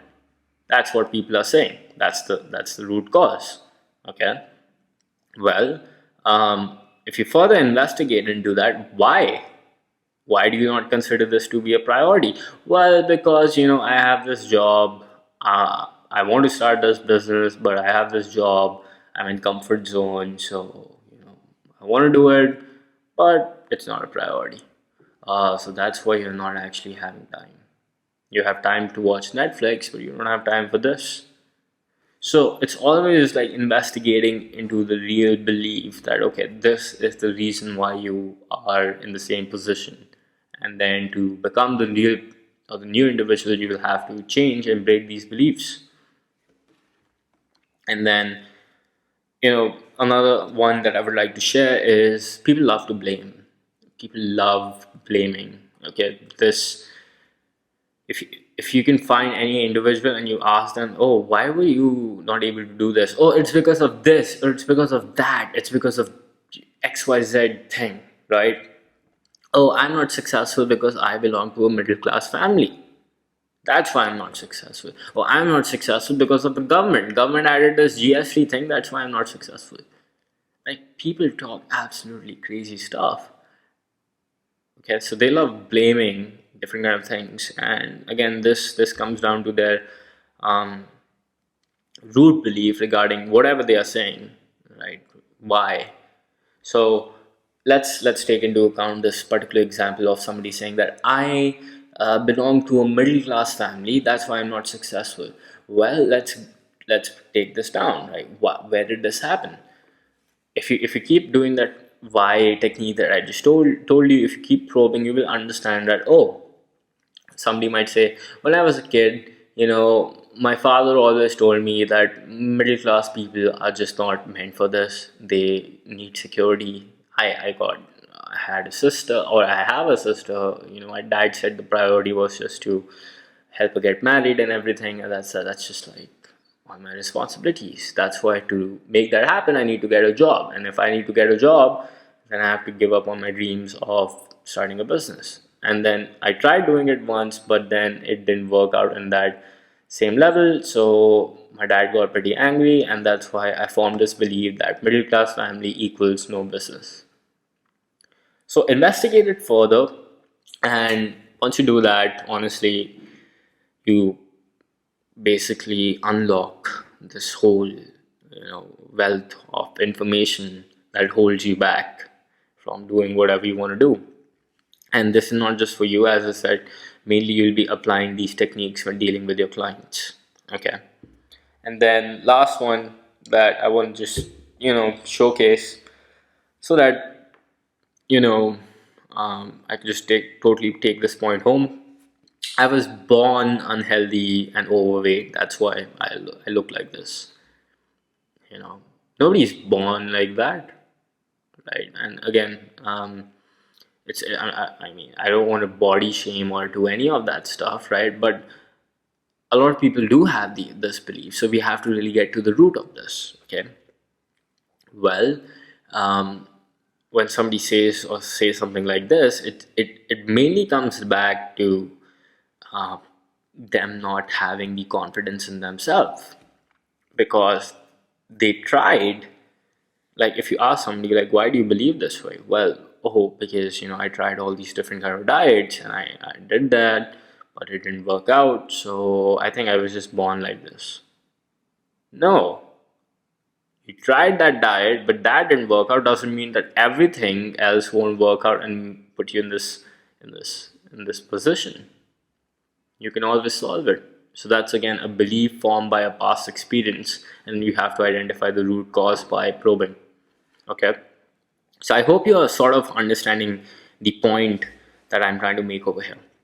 So it's a beliefs that turn into self-created fear, which further turn into insecurities that prevent one from taking any action. Let me repeat that again. It's our beliefs that turn into self-created fear, which further turn into insecurities that prevent one from taking action. Okay. So your goal as a coach is to get these beliefs out there, get these fears out, get these insecurities out, and then get somebody to believe in what they really should believe in your opinion. And if you really summarize these fears, right? So when we have a belief which gets turned into fears, right? What are these fears?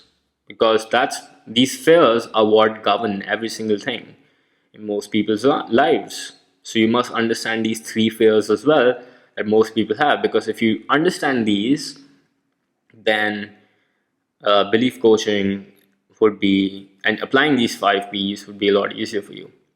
So let's talk about the categories of fear. The first one is fear of people judging, right? So fear of people judging. This is a a huge fear that people have, right? And this is why applications like Instagram and all these apps are so popular, because what are you trying to do? You're just putting things out there so that you can be judged by other people and be validated. And if you get more likes, then you feel good about that level of validation and the judgment of other people, which give you that approval stamp. Okay, so that's fear of people judging. So my question to you is, you won't give a shit if you were the only person on earth, would you? Like if you're coaching somebody, right, and you have to, for the probe, like let's say you understand that, oh yeah, the fear that I have is that, of people judging. That if I have this success, what if somebody judges me? If I have this money, what if somebody judges me? If I try to lose this weight or follow this diet, what if somebody judges me? Right? So, one way you can coach somebody is you can say to them, name the people you're afraid will judge you for whatever you're about to do next. Name them, write them down right now. Why do you care so much about what this, that, whatever thinks of you? Somebody says that, oh, I'm actually scared because my dad will think that, this, whatever, XYZ thing. That's why I should not do this. Or if my friends, what if they judge me? What if they don't like these new shoes that I bought? What would happen then? Well, name those people. Who are you scared of? Get them out. Why do you care so much about what these people think of you? Well, these people, I care about them a lot because, they were in my school, they were part of this popular group, and their validation meant everything to me. If I got their validation, I would be very happy. Ah, so if this person or this group of individuals disappear, how would things be different? Well, Rohan, I won't have to think so much about doing this. I can actually take actions religiously. I don't mind actually becoming me. I don't mind making money. I don't mind doing this. Okay, cool, right?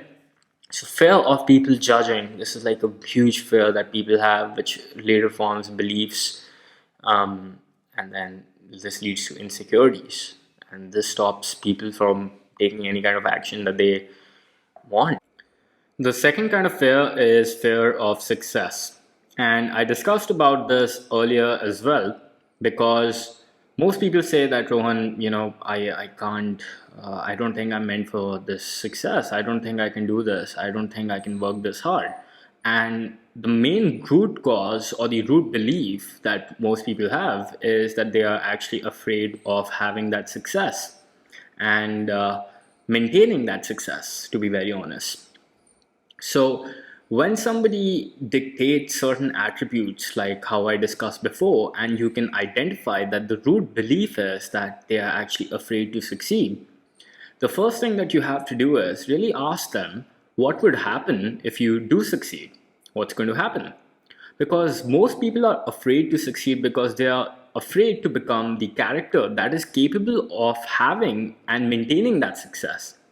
To become successful, one requires to make sacrifices, and I don't care what freedom guru tells you or what kind of people you have been following for these get rich quick schemes. However, the fact of the matter, and at least what I have realized over my years of experience in entrepreneurship, is that success requires you to go all in. I'm not even joking. And every successful person that I have interacted with till date, at least in their prime years, when they were making majority of their wealth, they went all in, literally 100% sacrifice. So most people live in this dichotomy created by self-help gurus that make them believe that, they give this belief that it's all passive income. It's all easy, fun, and games. You'll just click a button here and to do a webinar here and there, and bam, you're a millionaire. Or maybe you'll just come up with this fantastic affiliate offer, or do something like that, and life is sorted. And this is the kind of ideology that a lot of people who invest in lottery share. Okay, because most of them are coming with the short-term perspective of making this quick money, but what they do not understand is that that is short-term money. Sure, you figured it out how to do it once, but how would you maintain it? How would you multiply it? Do you know how to do that? Probably not. And what if that, let's say, affiliate opportunity or that short-term opportunity that you see around you exists, but in the future it's no longer there? What would you do then? Right? So a lot of these things that you see and a lot of things that you consume, they are mostly wrong and just there to sell you the dream. So you buy whatever that they are offering, right? And anybody who has succeeded, literally, if you don't believe me, go to YouTube literally and go pull up the Forbes top 10 list and go see the interviews of those people. Listen to Warren Buffett, listen to Jeff Bezos, listen to Elon Musk, right? And anybody who has succeeded in anything literally sacrificed their time, family, energy, and everything they had in their power to achieve whatever that they did. Have you heard about Kobe Bryant? And have you heard about Elon Musk speak? If not, I highly recommend that you do so. You really think you're going to work 4 hours a week to do a couple of webinars and be set for life?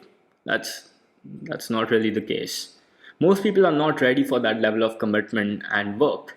They say that they want it, but when the success becomes close, they self-sabotage.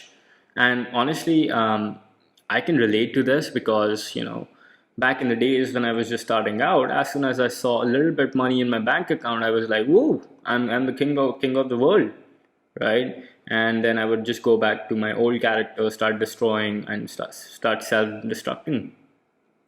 Okay, so this is the exact reason why 90% of the people don't have money, and they are not in shape or anything.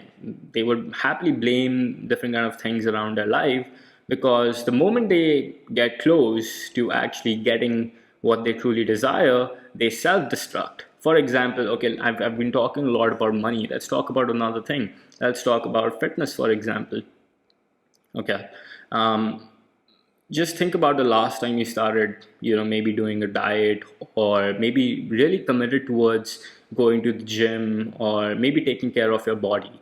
As soon as you started seeing results, right? As soon as you started seeing results, you saw yourself in the mirror and you saw certain changes.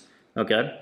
Firstly, obviously, I expect you to actually at least follow this for a few weeks or at least a few months before you start seeing any kind of results, because if you don't have the discipline to even do that, then this video is the last thing that you should watch. Probably you should work on that. However, let's say that you did stick to something and then you start seeing the results and you look in the mirror and you're like, wow, who's this person that I'm becoming? And then suddenly your mind is like, oh, actually, I'm not ready for this. I'm not liking these changes. I'm not this person. I deserve to eat food. I'm the person who, has always eaten burgers and pizza. How can I actually go and start living like this new person? I don't like these changes. Go back, right? Your mind is in literally alert mode, pushing you to become the old character that, you always were. And that also comes down from various kind of root causes and beliefs that you must have formed. So your goal as a coach, as soon as you identify this pattern in somebody, is to probe them even further and actually break these certain beliefs so that they break these fears, so that those people are really committed towards having what they want. Okay, because that's the reality. So you need to get to the root of this as a coach. That's your responsibility, that's your job. And then the last thing that I want to talk about is fear of failure. Now, a lot of people, this is like probably at least in anything that you see around you, most people are afraid, that what if I fail? Rohan, what if I'm not able to make that much money? Rohan, what if I don't actually achieve that dream physique that I want? Rohan, what if I never get married? What if I actually approach this individual and they reject me? What's going to happen then? Okay. Now, again, my the kind of clients that I've dealt with, mostly these issues come related to business and money making. If you offer, let's say, fitness or relationship coaching or anything else, literally, I'm sure you could also relate to this when your client, gives you certain objections like this. So, my question to all those people who are afraid of failing is, go back in time, right? And really ask yourself, what happened the first time when you tied or actually tried to tie your shoelace? Okay, when you were learning to tie your shoelace, if you know how to do that, how was the experience? Did you manage to succeed in the first go?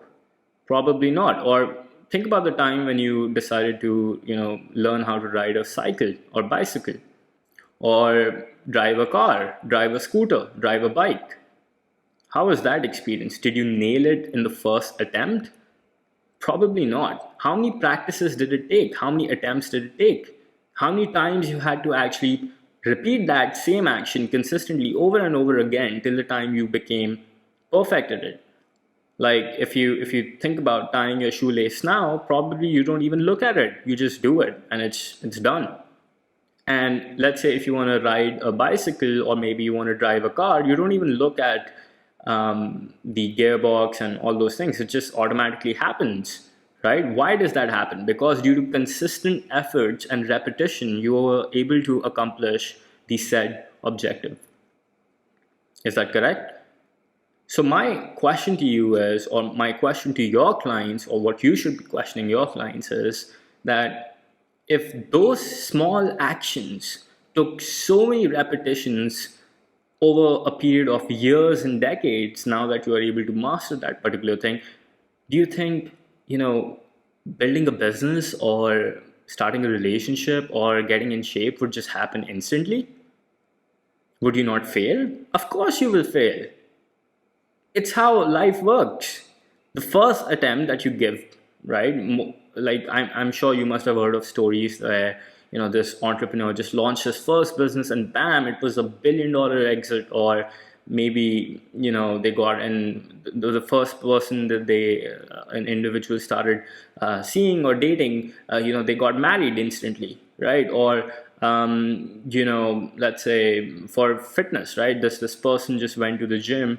In few months, they were able to transform. Sure, there are exceptions. I'm not going to deny that, right? But you have to factor that those exceptions are very rare. But that doesn't mean that you should stop. So, in conclusion, you need to understand someone's belief and the root cause of their belief by probing before providing them the path to succeed. So, I've talked about this earlier as well. Most people just get into conclusions, begin coaching instantly, and begin providing solutions. Just hold on for a moment. Okay, really understand their problem, really understand where they want to go with their possibilities, and then try to understand their root beliefs and root causes. A few examples I showed you earlier. I even showed you the 5 whys exercise that you can really do or perform in order to really identify somebody's root, the cause behind why somebody is stuck in that particular problem. So that's what you need to do, and by probing, then you provide the path, which I'm about to teach you next.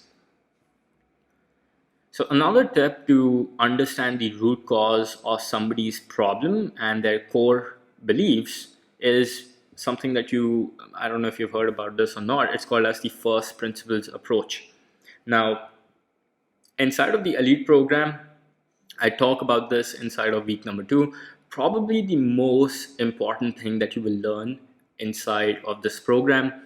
So first principle thinking basically means dividing any subject or matter that you have into different kind of parts or subparts of that matter that comprise of that final thing.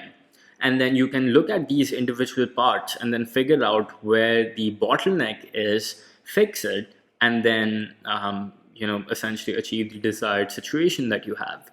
Now, Elon Musk has used this for a lot of times for SpaceX. And again, I've shown you videos of that previously. So let me just share with you an example of how this can be applied to the fitness world. I just wanted to pick an example that is not necessarily relevant to the business world. So maybe this is going to help you out. So let's say somebody has a goal that, I want to get fit. I want to get in shape. Awesome. You want to get in shape. That makes sense. Now, if somebody wants to achieve the desired outcome, let's say that they are currently at 70 kilograms and their goal is to get to 65 kilograms. Okay, so they need to lose 5 kilograms in weight. So what do they need to do in order to accomplish the desired situation? Well, if you look at it, what really comprises of weight loss? Like what actions need to be performed so that the weight loss actually takes place? So number 1, you have sleep. Then number 2, you have to take care of your diet and you have to be in a caloric deficit. Then number 3, you have to work out properly. And number 4, you need to work on your mindset so that you don't give up. So let's say that, for example, somebody sets the goal that, I need to sleep 8 hours per day in order to recover properly, because that's what my body requires. If I don't do that, I won't be able to perform my workouts properly. I won't be able to eat correctly and whatnot. And then obviously the set goal won't happen.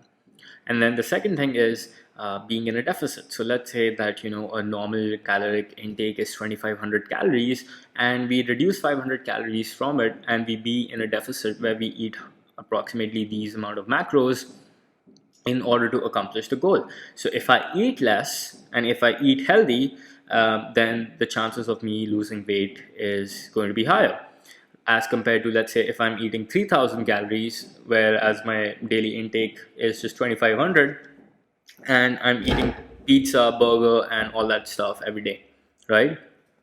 And then you have workout where, let's say I set this goal that I'm going to go to the gym 4 times per week. I'm going to do on Monday, I can do push workout, then Wednesday pull, Friday legs, and then Sunday pull again. Okay. Let's say maybe your pull movements are weak, so you can do that twice. I'm just giving random examples. Don't quote me for a fitness expert. Just trying to get the point across over here. And then the final thing is the mindset part, right? Daily reminding myself about the goal and, so that I don't give up, because, mindset plays a very, very vital thing, especially when you're trying to diet. People lose motivation a lot of times. So if you rely on motivations, things don't work out. But if you create a discipline, work on your mindset, remind yourself about your goals every single day, your chances of succeeding actually increases. So these are the 4 components, right? Now what you can do is, if anything goes wrong, let's say you have decided that in 3 months I'm going to lose 5 kilograms. Now if that doesn't happen,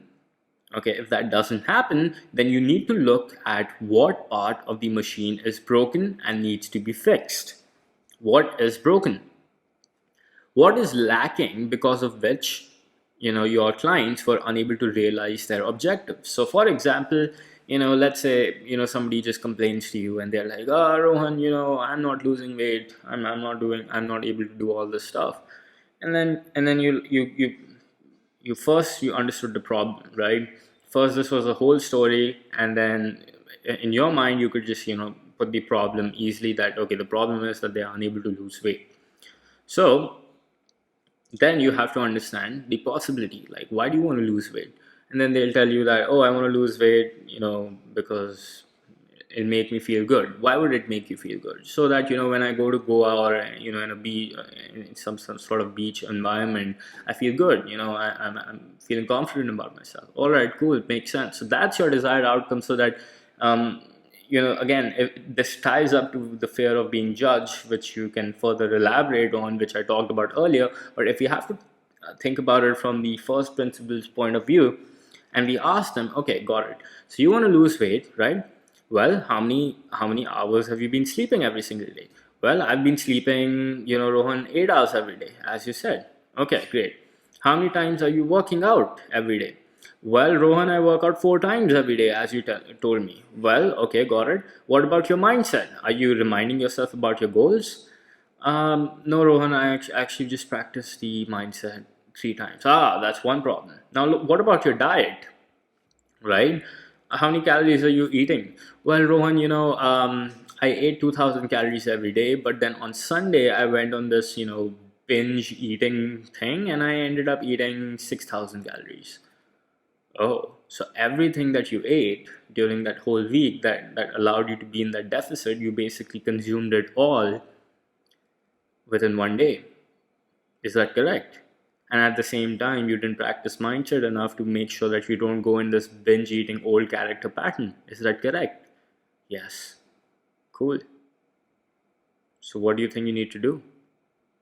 I need to make sure I stop doing this binge eating and, spoil my progress. Awesome. So, that's how you get to the root cause, and that's how you use first principles to assist you. But the thing is, if you won't know the first principles behind whatever that you are offering, like I know this for my business. Like if somebody, a lot of people like come to me and they're like, oh, Rohan, business is not working, blah blah blah, bunch of stories and all that stuff, which I told you about before. Most people love getting into stories. And what I do is, like in my case, the easiest thing that I ask them, well, in the last week, how many calls have you done? Right? And again, there are different kind of ways which I've taught you in this program, how to dissect why exactly you're not at the position that you want to be in. And it's very easy to identify it and start fixing it, unless there are some other root beliefs that are holding you back. There could be endless number of reasons. You have to really dissect yourself, right? So what I'm trying to say is, if you're a coach, you must understand whatever is that you're offering from a first principles point of view, so that you can actually diagnose the problem and provide somebody the path to fix it. Now let's get into step number 4, the path to realize the true transformation. So far what I've talked about is, I've shown you how to identify the problem of somebody. I've shown you how to understand why exactly do they want to fix the problem, what exactly do they want to accomplish in their life or their business, the true hidden reason behind it. And the third thing I showed you is how to identify the beliefs and the root cause of why they are in that exact same position. Right? Now comes step number 4. Once you have identified these 3 things, you've actually probed, you've understood that, okay, this is the reason why they're holding back and unable to fix that problem and accomplish that possibility. Now comes the part where you have to coach them so that the client themselves understands that, oh, this is the path that I need to take in order to accomplish the set objective, right? So let's get into that. So once you understand somebody's belief set, the pain that's holding them back, you need to ask them what they need to do to fix this particular problem. Trust me, most people already know what to do. Okay, especially if you've done coaching right. Obviously, if you've not taught somebody the concepts, let's say if you're a fitness coach and you didn't teach somebody about caloric deficit, you didn't teach somebody about working out, then it's not their fault. It's technically your fault, because you didn't teach them what to do in the first place. So how can you expect somebody to fix their problem? However, most of the times, if you've done a good job as a coach, most people will know what to do and how to fix that problem once you have helped them explore it, once you have actually helped them uncover those hidden beliefs and the root cause of why they are in that same position. They will know, so for example, in the last thing that I talked about, that why most people are in that same exact position. Well, they are in that exact same position because of whatever particular scenario.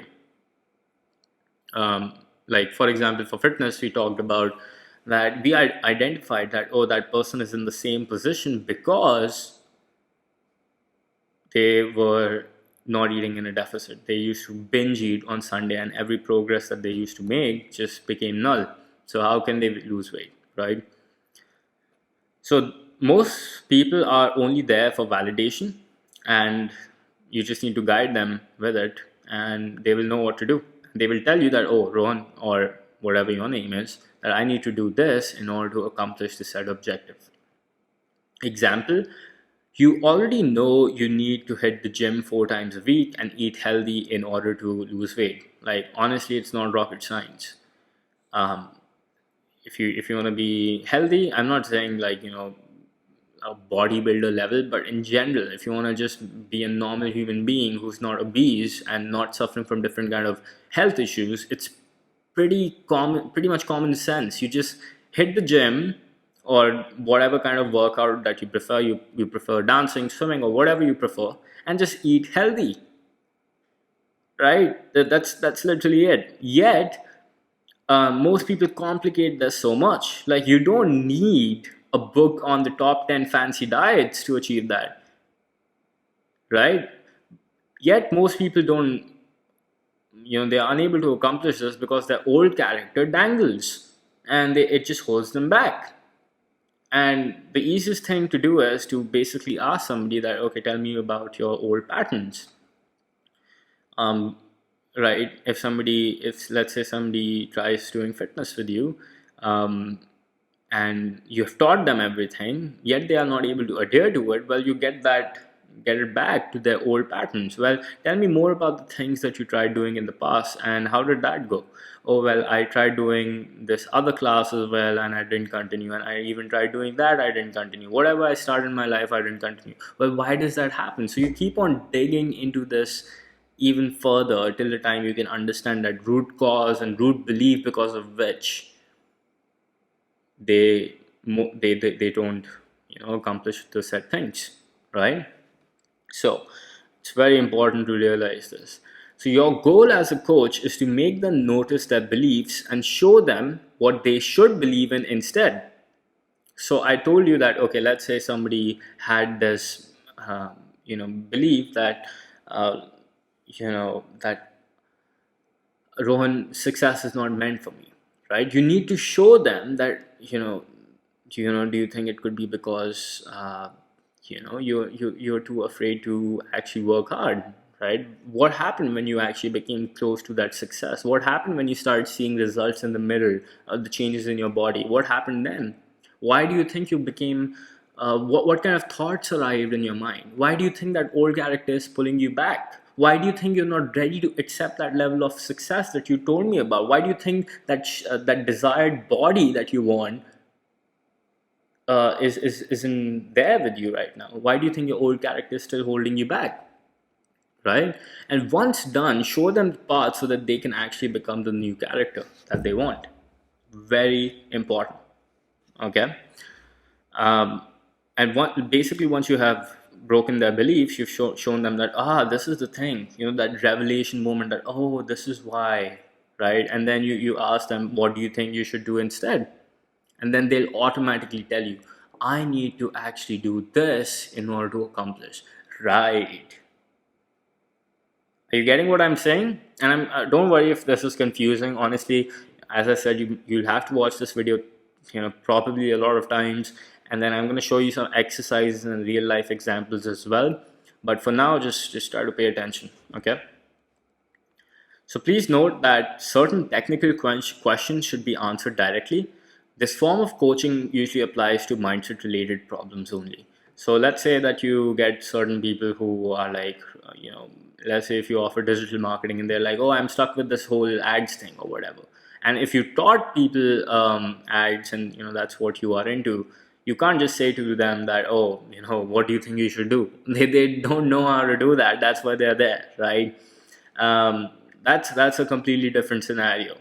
But what I'm saying is, again, for that also, like if you've done a good job as a coach and you actually showed them the material behind it, sure, you can actually offer them coaching to answer their questions regarding it. But yet, if somebody keeps on showing signs that, oh no, this is not working, I don't know, I don't think this technology is there for me, or I'm not meant for technology and all that stuff, then this belief coaching is required, which I just told you about, right? So very, very important thing. So how is this actually done? Well, let's talk about that. Now, let's talk about how you can actually give them the path to realize the true transformation that they are looking for. So the first step is that you have to notice their beliefs, which I already talked about in the last point. So a belief is just a thought that they trust to be true. It's not necessarily true, but they think so. So and again, I told you why these beliefs like actually get formed.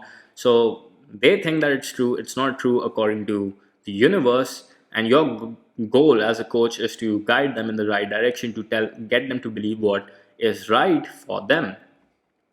Number two, encourage them to not believe everything that they think, as I just said. So sometimes facts are just how they see things, but that's not what reality is. For example, let's say somebody says, oh no, money is evil. Most of the successful people don't think like that. Okay? So you have to change those beliefs for them and encourage them to not believe everything that they think. And then push them to let go of what isn't working. Because they can't launch a new conquest, or not conquest, or quest, or whatever, with old baggage, right? Because if that old baggage, due to repetitive experiences, if something holds them back, then they can't do anything. For example, let's say when I was telling you an example of me, my teacher told me that, Rohan, you're bad at mathematics. Let's say that I still had that belief, and let's say I get shareholders in my company and they're like, Rohan, we are actually waiting for the shareholder letters, and like we want to know about the numbers. And then I just go and tell them, oh no, sorry, I'm bad at accountancy, so I don't think I can do all this stuff. So you know what, I'm just gonna delegate this entire thing, and even if they screw up, I don't know if that's gonna be true or not, but since I'm bad at this, I can't tell you. How would that reflect? Pretty bad, right? So if I had that old baggage still with me, I probably wouldn't have been able to do anything. So similarly, if your client continues with those old beliefs and those old baggages, then nothing's going to happen. And then you have to show them the world outside the maze. So what happens is most people get confined to this maze. A maze is basically these beliefs that are holding them back. And what they don't realize is that there's a world outside of it. There's something new waiting for them that they don't even know yet, because they haven't experienced it yet. And how they are operating is based on their past experiences, which are consistently repeating in their mind. So, that's pretty much how it's been working. And yeah, like there's a pretty good video that I'm going to show you. I think it's by Joe Dispensia. I don't know how like I forgot how you pronounce his name. Pretty awesome mindset coach out there, and he said it in the best ways, and I'm going to play that video so that you understand that concept. So your goal as the coach is to ask them to consider the unlikely and explore the impossible. Okay? So you have to guide them that, look, so for example, if you remember the example before, where somebody has this belief that, Rohan, I'm afraid of being judged. Let's say that you uncover that, right? So let's say, and this has actually happened in my program as well, I would sometimes get people and I would tell them, okay, so in order to reach out to people, you have to actually post content, and you have to use your profile and reach out to people. And then they would, because of their past beliefs, they would say something like, oh Rohan, what if I don't think I can do it. Why do you think you can't do it? Well, because if I actually post selfies and all that stuff, I'm going to be judged. What would that person think? What would that other person think? What would they say? What would they think of me? Right? So then your goal as a coach is to then, if you remember, I actually showed you how you can ask them the question that what if those particular people that you're afraid are going to judge you, what if they don't exist? How would your life be like then? What would you do then? Right? So you have to, as a coach, ask them to consider the unlikely and explore the impossible, and then help them select a new belief. Changing what they think doesn't change who they are, right? So just remember that, uh, your goal as a coach is to understand that, okay, if this is what they are believing in, this is what's wrong, this is what they should believe in instead. So it's very important that you understand that, because you know most people are like, oh Rohan, if I actually start believing this, I'm not going to be me. No, it doesn't change who you are. You are still like, if I start believing that I can do accountancy and I can do mathematics, it didn't change. I'm still Rohan, right? I didn't become like any other person out there. I'm still Rohan. It's me. It's just that my new belief changed. However, when you help somebody select a new belief, make sure it's the correct belief that you're actually coaching them to believe. For example, in Maxwell Maltz's case, he encouraged that female to believe that she is beautiful. She doesn't need this plastic surgery or any of that stuff to appear however she wants to, or whatever her preconceived notion is, that if I get this plastic surgery, I will look like this, or something magical will happen. So he knew to guide her with the right kind of beliefs, and had he done the wrong thing, it would have been erroneous, right? So it would have been definitely bad. The sixth thing is, there are no limits to what they can believe. Okay, literally they can pick and believe. Obviously, if it's correct, they can believe anything. They can do anything, they can experience anything and enjoy a lot more that they think that they can. Trust me, their life is just going to be a lot better. Now, let's talk about step number 5, which is giving proof so that they don't repeat again. Now, a big mistake that a lot of coaches make is that, okay, they give the solution to their clients and they are happy. However, what about once you're gone? What would they do next? Would they go back to their old character? Probably yes. So your job as a coach is to ensure that they don't go back into their old character mode. So how do you ensure doing that? Well, once somebody experiences this shift, how you can make sure that they actually don't go back to their old self? What can hold them back? Right? You need to know and be aware about these things, especially when you're dealing with your clients, depending upon what kind of client you're dealing with. However, it's very, very important. And please note, certain technical questions should be answered directly, which I already talked about. This form of coaching applies usually to only mindset related problems. Now, the biggest change takes place. Now, you must be thinking, Ron, how do I actually do that? How do I create lifelonging transformations? The biggest change takes place when somebody changes their environment. And if you want a live example of this, think about war veterans addicted to heroin or any kind of drugs. This was a case study performed in United States of America. So the people who went to war in Vietnam, they got addicted to all sorts of drugs, right? And when they came back home, majority of them, or a lot of them, were not addicted to the same thing, and they were all back to normal. And what changed, if you really consider, like, what was the change that happened? And the only change that happened was their environment. They were no longer in that environment which encouraged them to take those drugs, right?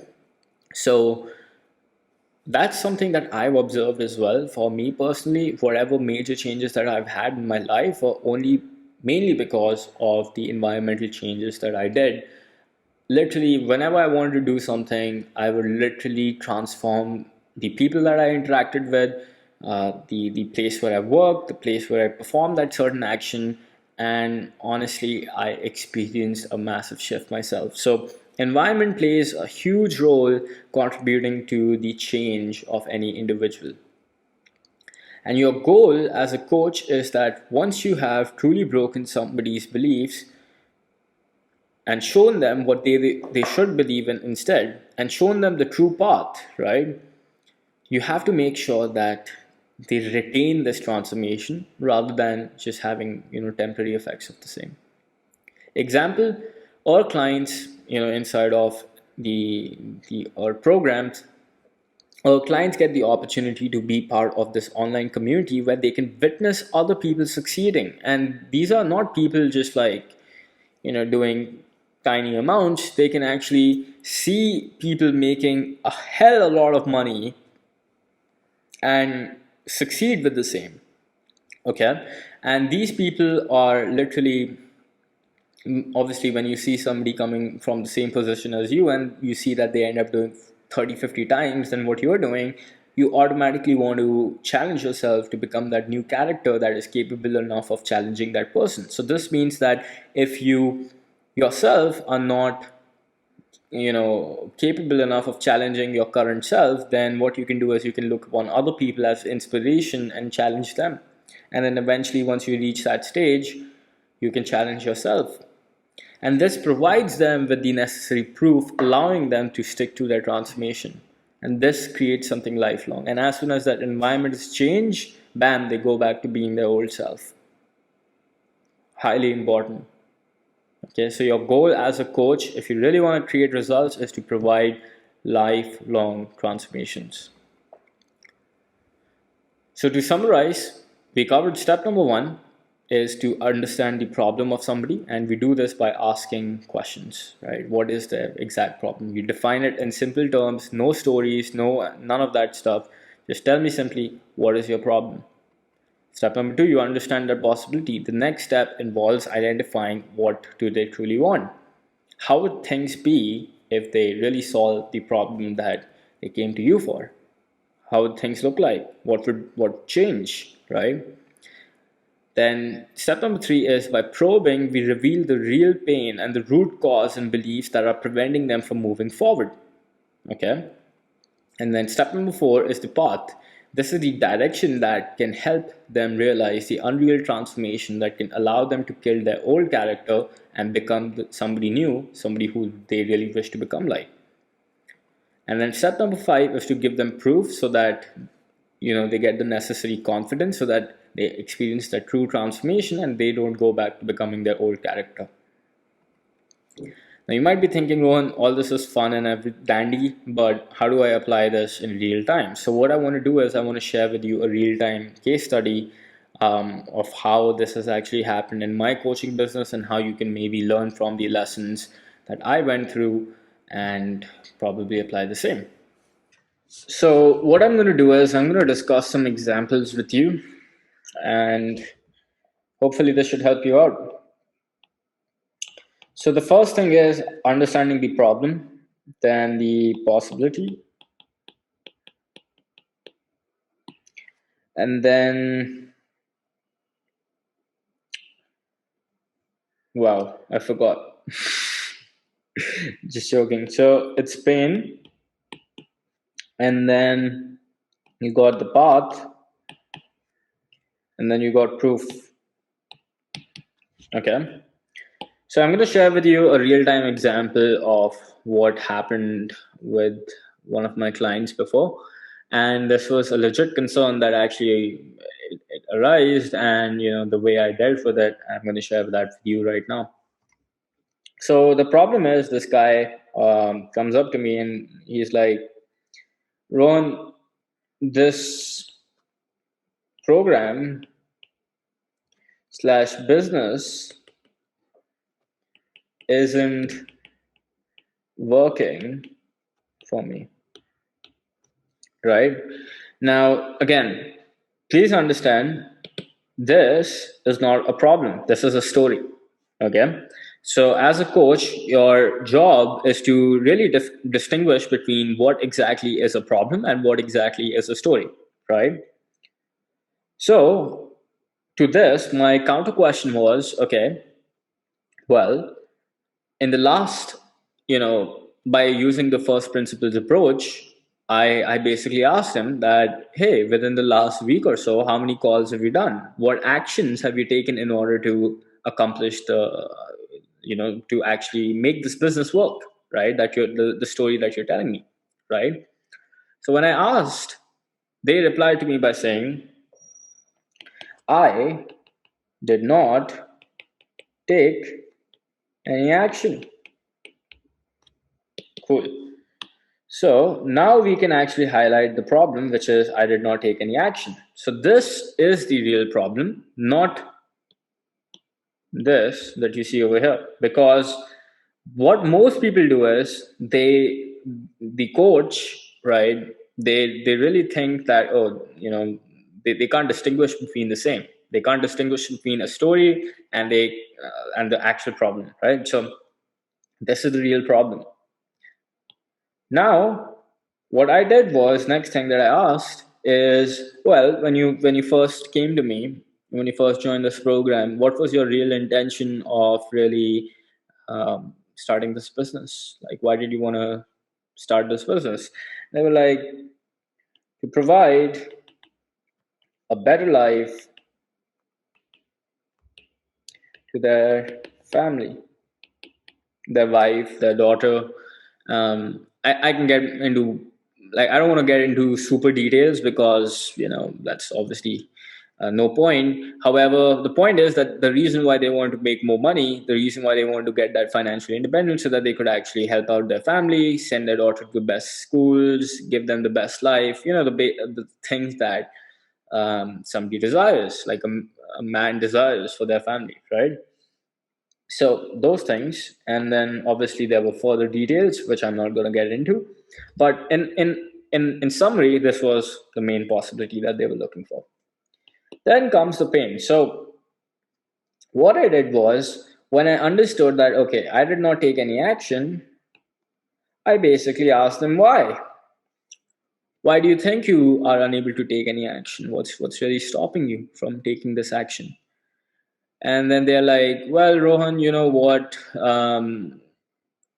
I just want somebody who could just like do this for me. Like, so I just wanted somebody who could, like, I don't want to watch videos. I don't want to like copy paste the funnel myself. I don't want to do all that stuff. I just wanted somebody who could just do it for me, man.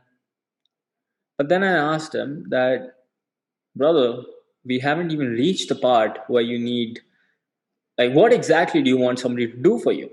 And they're like, oh, well, I wanted somebody to make this whole funnel and website and all those things. And then I immediately asked, but brother, we haven't even reached the part where we actually have to build this funnel and all those things. Then what's stopping you?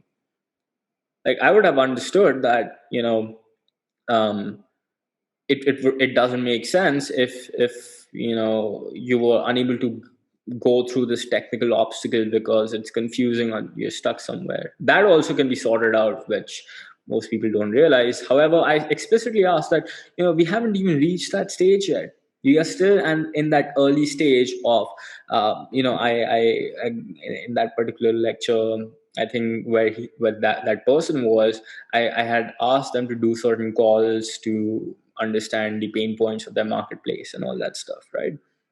So I asked them that, why? Then what's the real hurdle? Because as a founder, these are the things. Let's say you even hired somebody for done for you work, right? These are issues that you're going to be faced with. So what's really stopping you? What's the real issue? Why do you think you did not take any action? Right? So I did the why thing again, and they said that, Rohan, I don't know, like, whenever I log in, I try doing it, and then I get distracted, and then I have all these other thoughts, and then I go into that zone, and then I just don't stick to it, and then I go on and do this other task. And immediately I said, okay, tell me more about that. And then they said that, yeah, so Rohan, like, for example, yesterday I began watching this video lecture of yours, and I began working and started calling these people, and then suddenly I realized that, oh, I have to do this other thing. And then some other sad thought appeared in my mind, and then I started thinking about that. And then went into roller coaster mode, and then I just went outside and I went for a cycle ride. And then I went for a coffee. And then by the time I came back, it was already like, time to spend with my daughter. And then, it was nighttime, and then boom, it was over. The day was over. Okay, makes sense, right? And then I asked them that, okay, again, why number three? I asked them again that, um, I said, well, when you began watching those videos and you got distracted, and why did that happen? Like, what's the reason behind you getting distracted so easily? Well, they said that, Ron, actually, that pattern has always been there.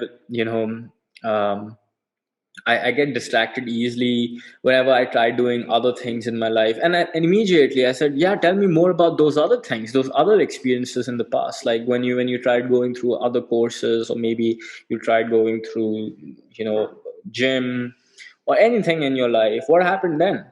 Well, Rohan, you know what? Initially, I wanted to do it, and then I basically after a few weeks, I used to give up on those things. They told me about those exclusive examples. For example, they did like a course in NLP or some other things, right?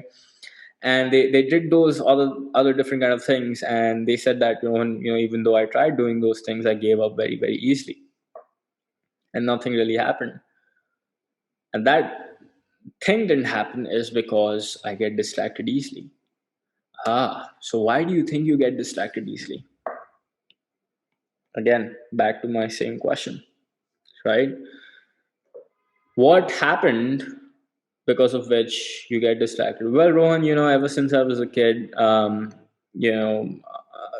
maybe I've had lack of focus, lack of attention. I've just always been like this. Well, who said to you that you've always been like this? Well, maybe my friend told me, my parents told me that, I can't do anything because, I lack focus, right? And then I get distracted easily. Well, in that case, I understand that. Tell me one more thing, like on a regular basis, how much time do you spend on your phone? Well, I spend, hours and hours. Well, how much time do you spend on, let's say, other activities which provide you with instant hits of dopamine, which are instant gratification activities? Well, I spend many hours. Okay, got it. Makes sense, right? So am I correct at assuming that, and again, please note, sometimes you don't necessarily need to do why 5 times, right? So I said, are we correct at assuming that your character is suffering from something called as shiny object syndrome? You get distracted easily. You like having those instant hit of dopamine, right? You are addicted so much to instant gratification, because of which you are unable to focus on one thing which does not provide you that instant gratification. Rather, it results in you sticking to it for years and years without seeing any kind of result. Could that be the scenario? Well, yes, Rohan, that could be a scenario, right? Then I asked, how has this, right? How has this shiny object syndrome affected other areas of your life, right? How has this syndrome, or this problem, this root cause or root belief that you have, I'm not focused. Technically, the main thing that was happening was they are either too afraid of success, or afraid of failure. And because of which it's happening because of shiny object syndrome. And then how is that affecting other areas of your life? Well, they said to me, Rohan, you know what, actually, I tried doing so many other things in my career in the past, and if I would have stuck to them, by now I would have become so successful, it would have benefited my family. So am I correct at assuming, because of this syndrome of yours, and by you not paying attention, you're actually harming your family? Yes, I am. So what do you think you should do? Well, I need to change. Of course, you need to change. What do you think you need to change about yourself? Well, I need to get rid of this syndrome and I need to learn how to live, you know, by not receiving that instant gratification. Well, how are you going to do that? What are you going to do? What do you think is the best action that you should take so that you don't suffer from this? Well, Rohan, I could actually get rid of my phone, right? So this comes into the path. Get rid of phone so that I don't get that instant hit of dopamine. I can join a gym so that I get addicted to working hard and not seeing the results instantly. I can train my mind like that. And then I could say no to everything else, right? And put focused energy to doing the calls. Okay, got it. Makes sense. So this is the path that you should follow. Well, first name, whatever the name of that person is, tell me about who do you are you inspired the most by inside of this community? Who do you look upon to? Who do you want to become like? Well, I want to become like this person. Let's say they are in my community. Well, do you think if you can actually network with them and I could put you in an accountability group with them, would that benefit you? Yes, Rohan, actually, this will allow me to stay on this path for a long term. I could actually focus on this and I could make sure that I don't get back. Well, so you're basically saying if I could actually put you with this member who's actually succeeding, you're going to focus on killing this old character who's actually suffering from this shiny object syndrome and taking away all the pain from their family so that they could actually accomplish the various possibilities that lie for them by doing these actions and by following this path. Do you think that would help? Yes, it would help. Cool, let's do it. Right. So I hope this made sense, right? We originally started off with the problem, which was initially told to us in the form of a story, and then we understood the possibility regarding why they want to fix this problem. We did the 5 whys experiment to understand the root cause or the root belief holding them back. And again, this is just one example that I showed you. There could be n number of root causes and belief that hold somebody back, right? So which one it would be for your client, you have to actually judge. And this comes from basically experience, basically by watching this video 30 times and then obviously repeating the actions, right? And then the path was given that okay, to kill the shiny object syndrome problem issue or this root cause, right, we actually have to take this path. And then here's proof: if they can be assigned with somebody who has done it before, who was suffering from a similar problem, they are now able to do it. So can they. So if I put them together, bam, this creates a radical shift in their life. So that's how you coach somebody, not instantly like, oh, Rohan, this business isn't working for me. You should try ads. This is what most people do. You should try Instagram. You should try TikTok. Try posting a selfie on Instagram. That'll make your business work. That's the fix that you're looking for. Oh my God, those people are so stupid. So that's the reason why only a few coaches actually succeed. And my hope is that by following this method that I just showed you, you can become part of those few finite coaches who can actually succeed and improve the industry standards in general. So, to put everything that I've shared with you today into practical use, what I want to provide to you is something called as the Effective Coaching Worksheet. Now, this worksheet was initially inspired by Gareth J. White from Wake Up Warrior, based on, I think, the stack formula that he presents. And that has been really, really helpful. And it takes into account a lot of principles that I have shared with you today. So what I'm going to do is, this worksheet is given to you in the download section below, just like every other file inside of this program. And you can access the PDF just like this. you have the option to print this out, or what you can do is just click on this link and you will be able to open this inside of Google Documents. So what you have to do is click on File, make a copy, and then you can rename this to whatever you want, and then click on OK. By doing so, you'll be able to edit this entire file.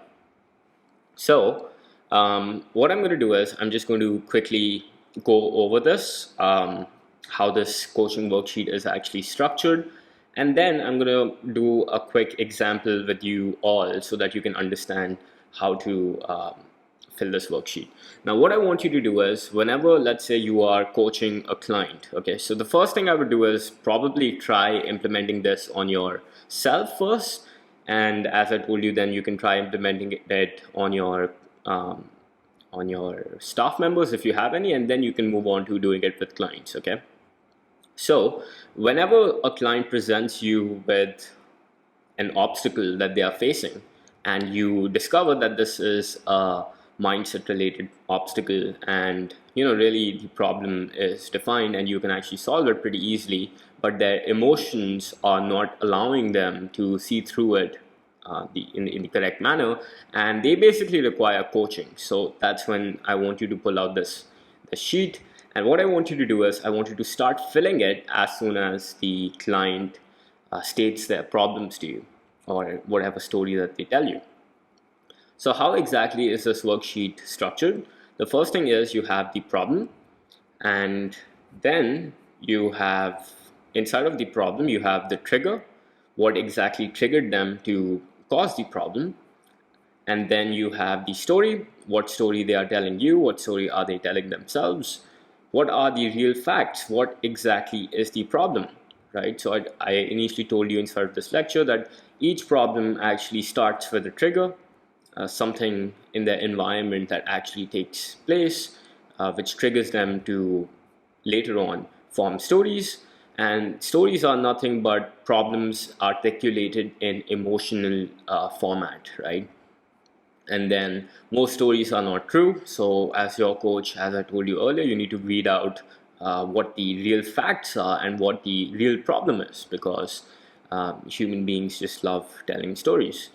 And when you get the facts, then the next thing is you need to know and understand the second P. Remember, I told you 5 P's of coaching. The first one was problem, possibility is the second one. What exactly do they want? How would solving this problem help them or their career or their business? And then the pain, what exactly is stopping them from really solving this problem? What beliefs do they have? What's the root cause of those beliefs? And then you got the path, what exact path that they should pick and choose, and which one they should stand upon, which one they should walk on, so that they can actually solve the problem. Then you got the proof. So by proof, how can they experience this transformation in a lifelong format rather than going back to their old character? How can they make sure that they get this lifelong transformation, right? So what we can do is we can start filling out this worksheet, and we could just use an example. Let's say that we can just use the example that we were using earlier inside of this program, which is this one. So let's say you encounter, or a client of yours encounter, a situation where a potential prospect says no on a sales call. Okay, so what we can do is, in this moment, why has dash triggered you to feel irritated? So you can talk about I was recently rejected, or you can actually talk on the behalf of the client. The client was recently rejected on a sales call, because of which they are feeling unhappy and irritated. This happened because they are not used to this. They do not like rejections, and the prospect was kind of rude on the call. So you can write something like this, okay? Again, this might be different for everybody, but I'm just using a random example. Now, what I want you to do is when you do fill out this worksheet, I want you to be as detailed as possible, okay? I'm just using this as an example. Also, the fact is that the length of this video has exceeded tremendously, so I just want to make sure that it's not super long. So I'm just going to keep this brief. But in your case, when the client is telling you, literally write down every single thing that they're telling you. Why has dash will be replaced by a prospect rejecting them on the call. So a prospect rejected this person on the call, because of which they are triggered and they are feeling irritated. Now, in this moment, if you could scream at dash, which is the prospect, what would you say? The client would be very angry at that point of time because they are feeling irritated. They just rejected them, and they were sort of rude on the call as well. So they could say something like, how dare they say whatever they said? They think I'm not capable of doing this. My ego is hurt.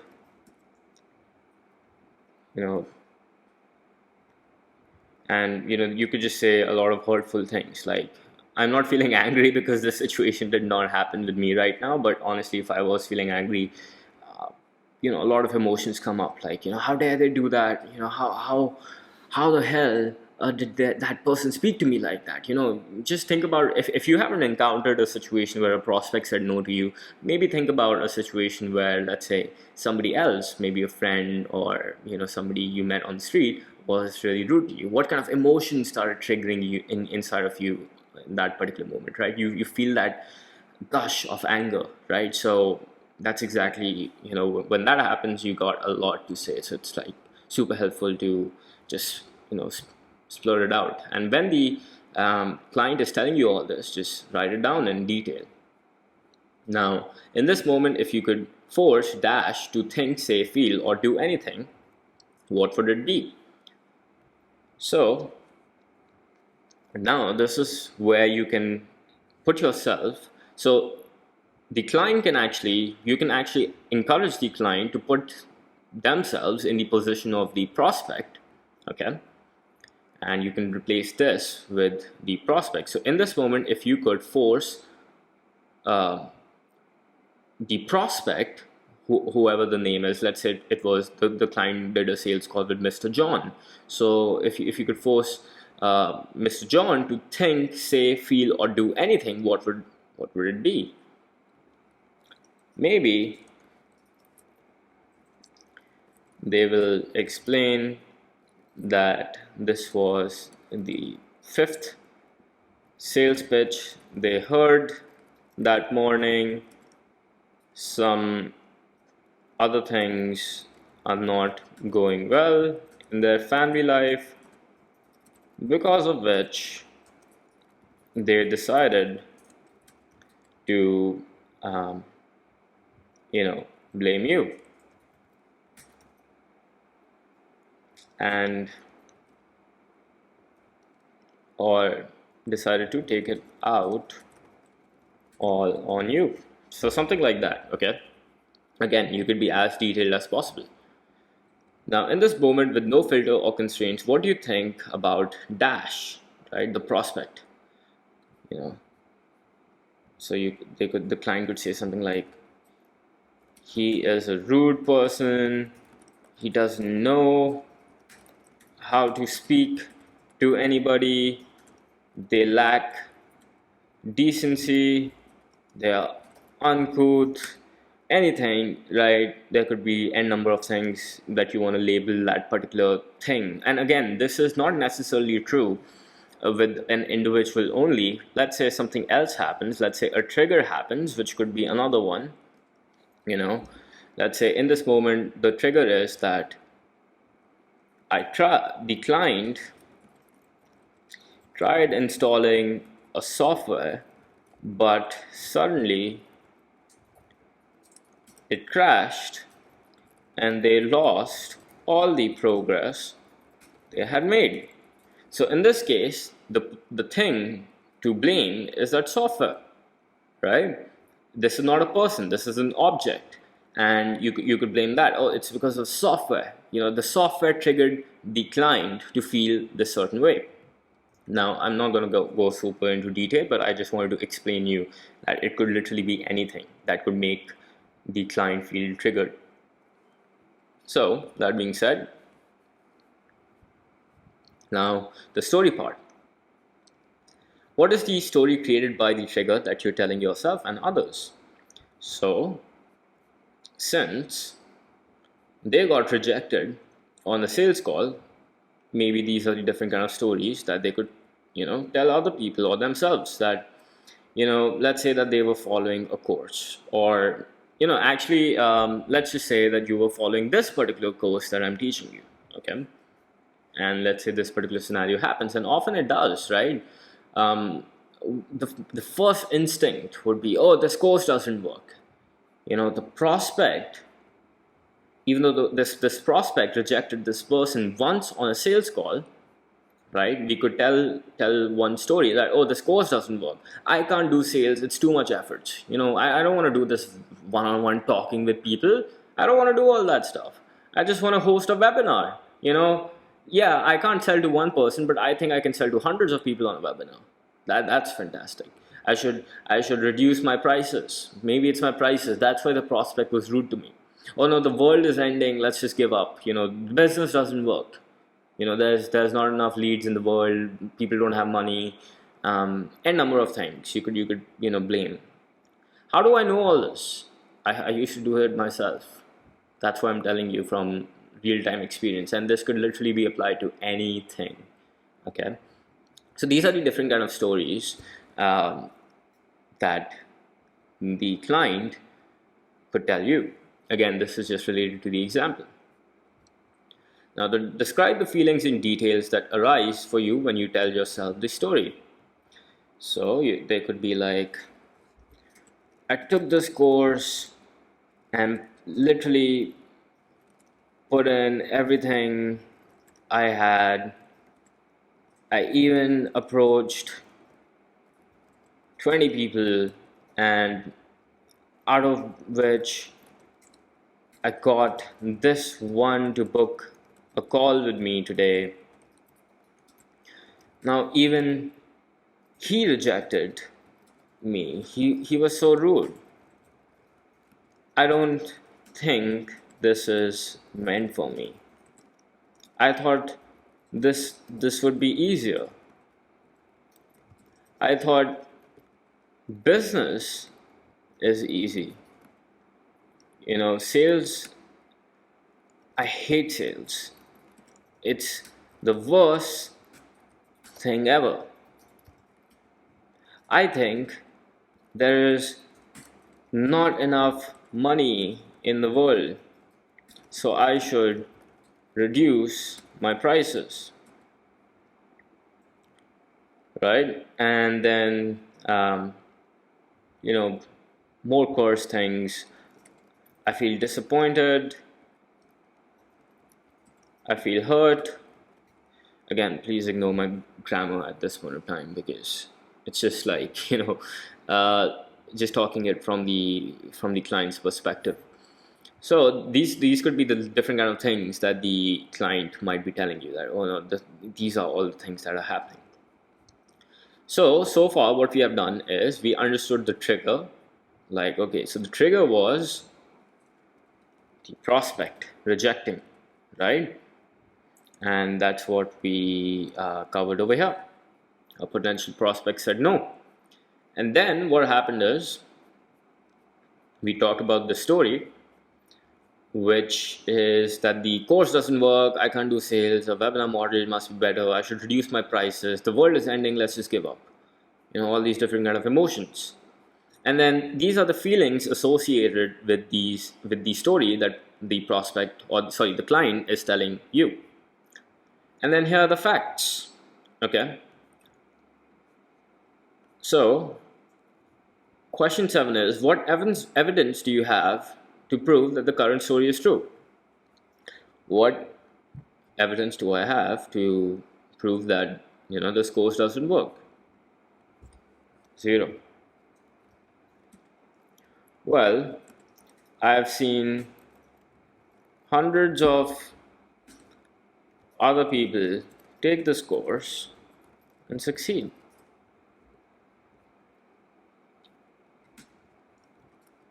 I definitely know that sales is possible because that's how the global economy functions. People buy every day. I also know that,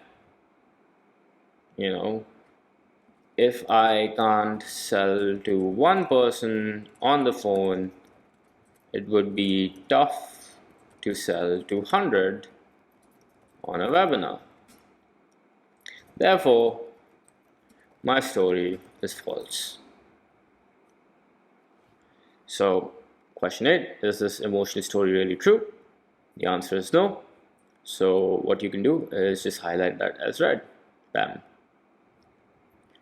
And then, what is the real problem you're facing? Describe in one sentence. So if you really had to think about, okay, I'm telling myself all these stories, but what is the real problem? If I could just define it in one sentence, what is the problem? Well, the problem is that I just did one call and I'm presuming so many different kind of things. That's happening because I'm hooked to instant gratification. To be very honest, this instant gratification would be the root cause, right? So I should remove that probably. But yeah, lack of sales volume / pipeline. The real problem is that I am unable to talk to enough people, because of which, when I got rejected by one person, I was really hurt.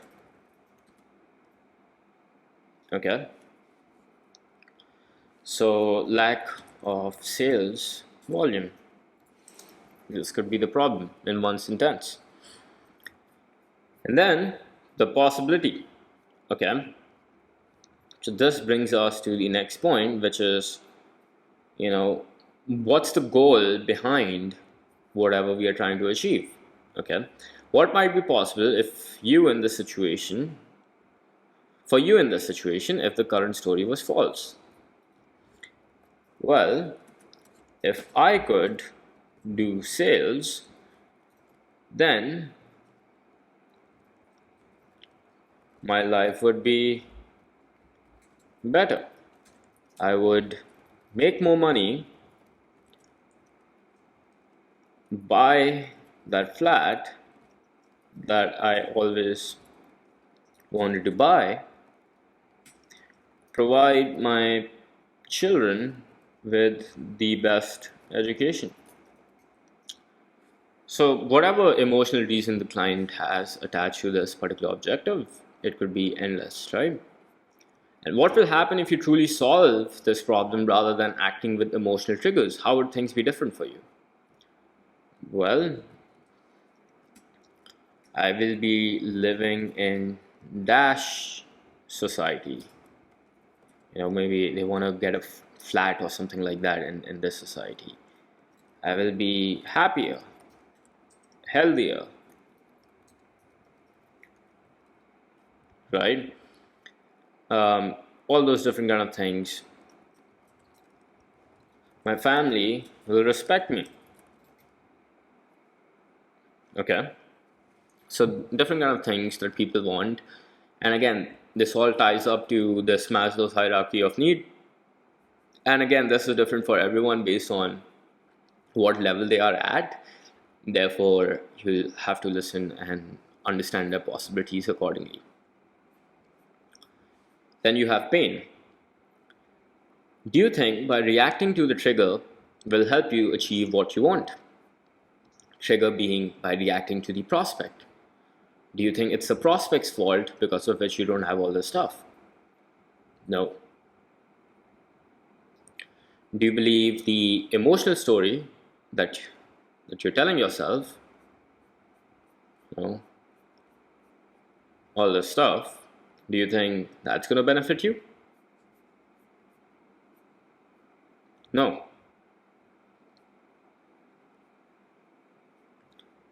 Do you believe by solving the clearly articulated problem in step number 9 will help you achieve what you want, or at least get you closer to achieving the same? Step number 9. If I solve this lack of sales volume, if I can do more sales calls, I will talk to more people, and as a result, I'll get more sales. Well, yes, if I do that, I can achieve all this stuff. Great. So I'll mark that as yes. Which side are you going to go with? Are you going to react to the trigger, which is the prospect? Are you going to believe the emotional story that, oh, none of this stuff works and I should just blame things? You can like literally ask the client. Or will you really believe the real problem, and by solving the real problem, you can actually accomplish the goal that you want? Now, if you pick either of the former two, which is these two, or if your client picks, then tell them to go back, meditate, and let's do this exercise and call after a few hours and retry. Let's see how they feel then.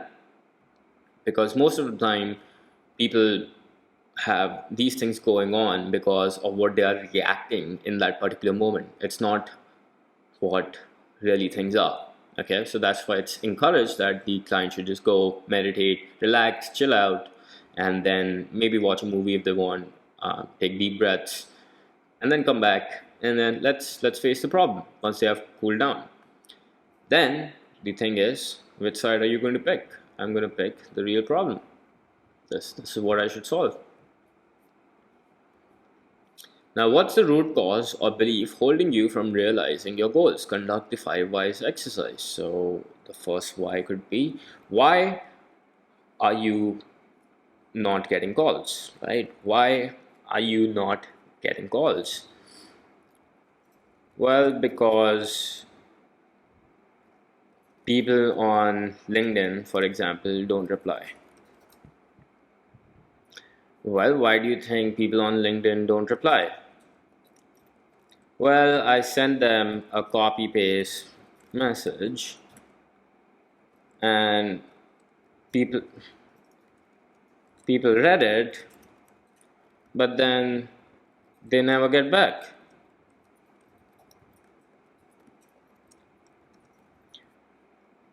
Do you really think that sending a copy paste message on its own will allow somebody to pay you $3,000, $5,000, $10,000 or even more? No.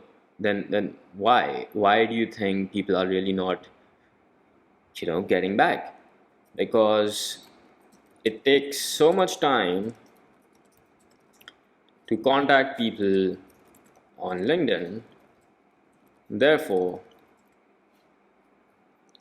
I get tired / distracted and don't feel like doing this.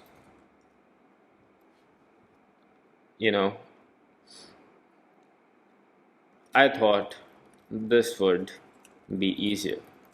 One click and done. So over here, if you look at the various beliefs that I taught you about, and then of course there are a lot more, and you'll have to discover for your own specific niche as well. In this particular scenario, we could, as a coach, we can understand that they are fearing success, right? They are fearing success, and they are scared of hard work, to put in that hard work that can actually allow them to be worthy of that success. Okay. So basically, why do you think, then what we can do is, well, so you're saying that, you get tired and it takes a lot of time, right? Well, think about the time when you first started, learning how to drive a car or learning how to ride a cycle. How much time did that take? How many repetitions did that take? Did that hope happen overnight? No. So do you think that starting a business will happen overnight? No. Do you think that people like Elon Musk work 14 hours a day because it's easy? Because they sent 20 LinkedIn messages and they didn't get results? Okay, now you don't have to specifically say that because that might offend them. But what I'm trying to say is, um, do you think that, this would be the case? Now let's go back into things that you tried doing in the past. Tell me some experiences where you tried doing something but you were unable to stick to it.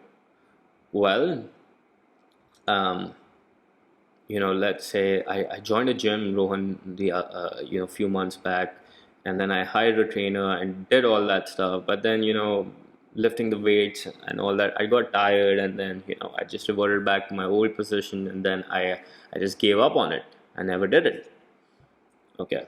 Why do you think you have been giving up on doing the hard work when you are like really, really close, um, and you're about to achieve the thing, and then you suddenly give up? Why do you think this is happening?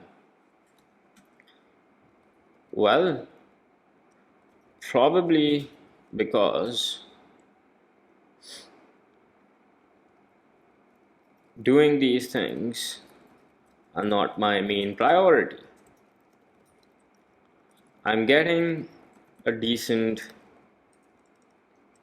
income on the side from my day job,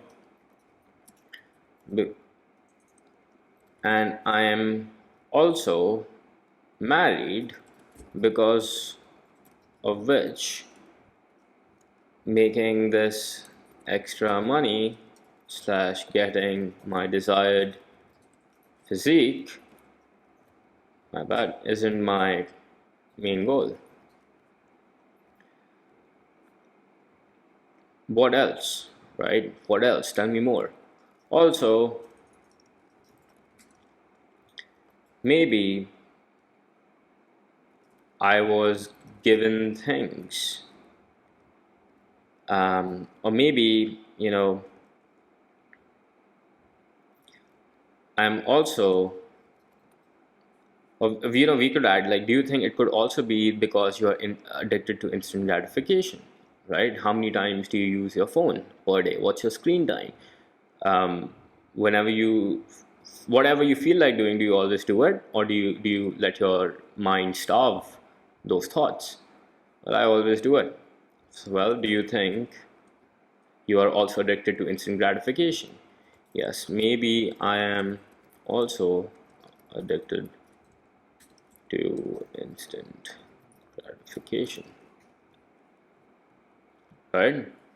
Now, we could keep doing this why exercise and keep getting to the root cause, but pretty much we have gotten to the root cause, which is instant gratification, and also because this is not their main goal, and as a result, they are just being lazy. Okay. So, what beliefs does your current character have? Well, the current character is addicted to instant gratification. Also, it doesn't treat doing things that they want as a priority due to them being in their comfort zone. Simple. Now, what beliefs should, or they are denying reality?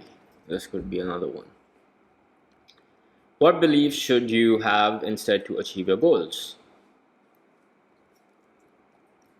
That to achieve anything, I need to put constant efforts. I need to learn how to delay gratification, and that's very important. And then obviously you can write this in detail, like you can ask the prospect as well, well, what beliefs do you think you should have instead, right? of doing this.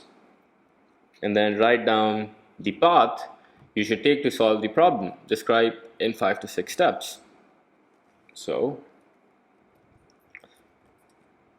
maybe we could stop using phone and social media, reduce sugar intake and coffee consumption. These two things will help them delay get that instant hit of dopamine, because of which they can delay gratification. Join gym again and challenge to transform, because again this will also lead to the habits of delayed gratifications a lot. Or give time to prospect on LinkedIn by aiming to divide big goals into chunks.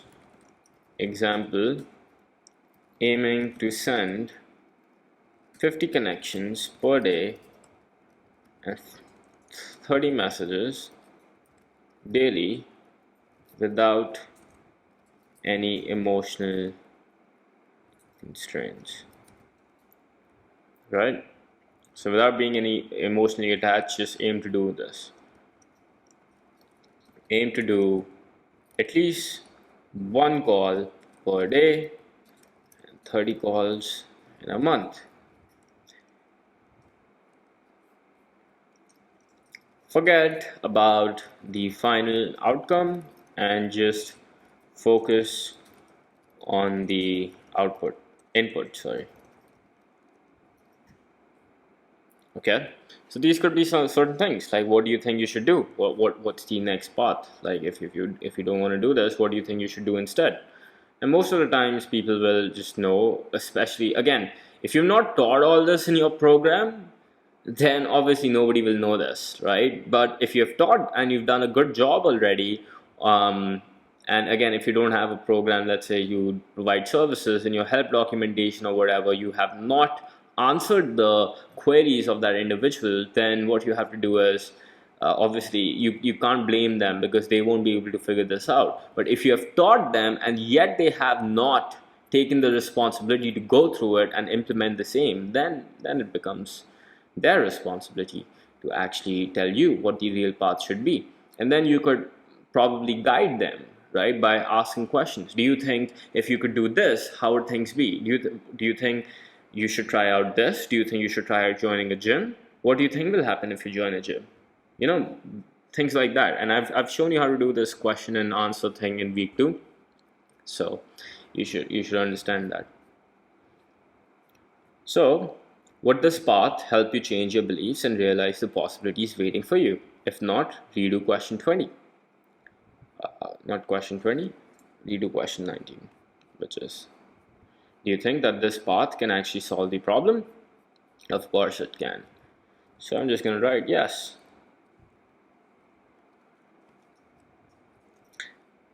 And then I could just take this, highlight that as green, and simple.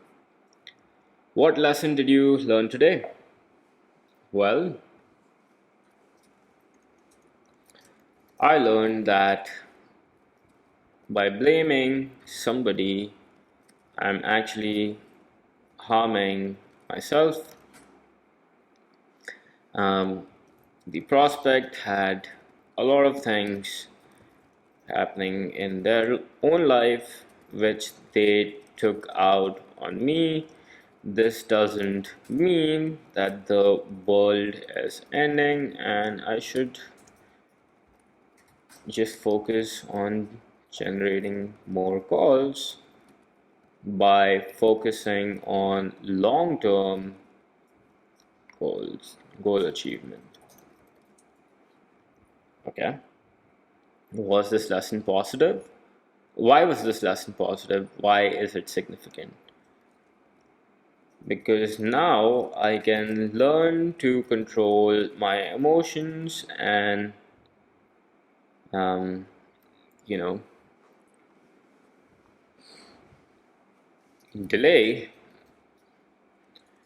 and operate by putting 100% without expecting anything. This, by putting in the efforts, the output would take care of itself. Simple. How does this lesson apply to your personal life, health, or career? I could use this same lesson to, you know, join a gym and reduce sugar, which will help me live longer, right? So certain things like that, and then obviously you can just talk about how would this affect your health, how would this affect your relationships, how would this affect your business or career. So you could mindset coach like that. And then seeing what you see now, what is the one thing you must do in the next 48 hours to walk on this path? Well, the first thing is I should smash my phone. I'm joking. But so maybe I could delete social media for 2 days. I could throw the sweet stuff out of my cupboard.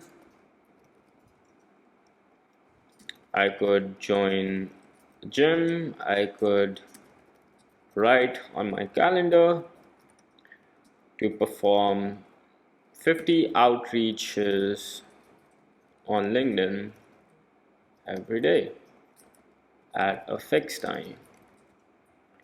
During that time, I will set a reminder on my phone. Also, keep a note on my computer reminding me about the same. I would focus on providing value to my prospects rather than using a copy paste message. I would really put the efforts into understanding their problems, giving them a lot of value, and not expecting anything in return but a call. That's very important. Okay, so then I will let the output take care of itself. Why is this action a must for you? Because by doing this, I will be able to achieve the possibilities waiting for me, whatever goals that you have set for yourself. How will you know that you have completed this action? I will reward myself with an ice cream of my choice. For example, if I manage to actually wait, not ice cream because we're trying to cut out on that. Well, how else can we reward ourselves? I will reward myself with a nice walk um, with my dog in the park once I complete the given outcomes. Or on weekend, if I achieve the goal, I will eat one scoop of ice cream. Cause man, ice cream is life. You just gotta face it. You have to eat it once. I'll do that after this lecture. And then proof. How can you ensure you don't go back to being or your old self? How can we ensure a lifelong transformation? I can join a group where other people are prospecting on LinkedIn. I could attend meetups or events where other entrepreneurs talk about their experience when approaching their initial clients. Okay. Name 3 to 5 people. Well, you could just literally write down anything. If you want, if you're following this course, you can write me, like I'm there for you. Uh, you can write my name. Let's say if you can think of other people in the community, you can write their name. Let's say you type Pratham's name, or anyone literally who you think, um, you know you can do that, and then contact them now immediately, like make a post in the Facebook group, uh, or again, for the client obviously it'll be different that you're coaching. So I know this exercise, I'm asking you question like how would you do it, but I want you to perform this exercise as if you're asking these questions to the client, right? And they are filling it. So that's how I want you to do. How do you feel at the end of the exercise?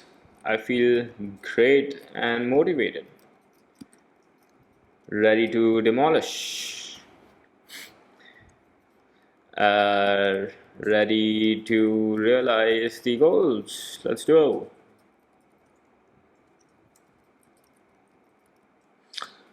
Cool.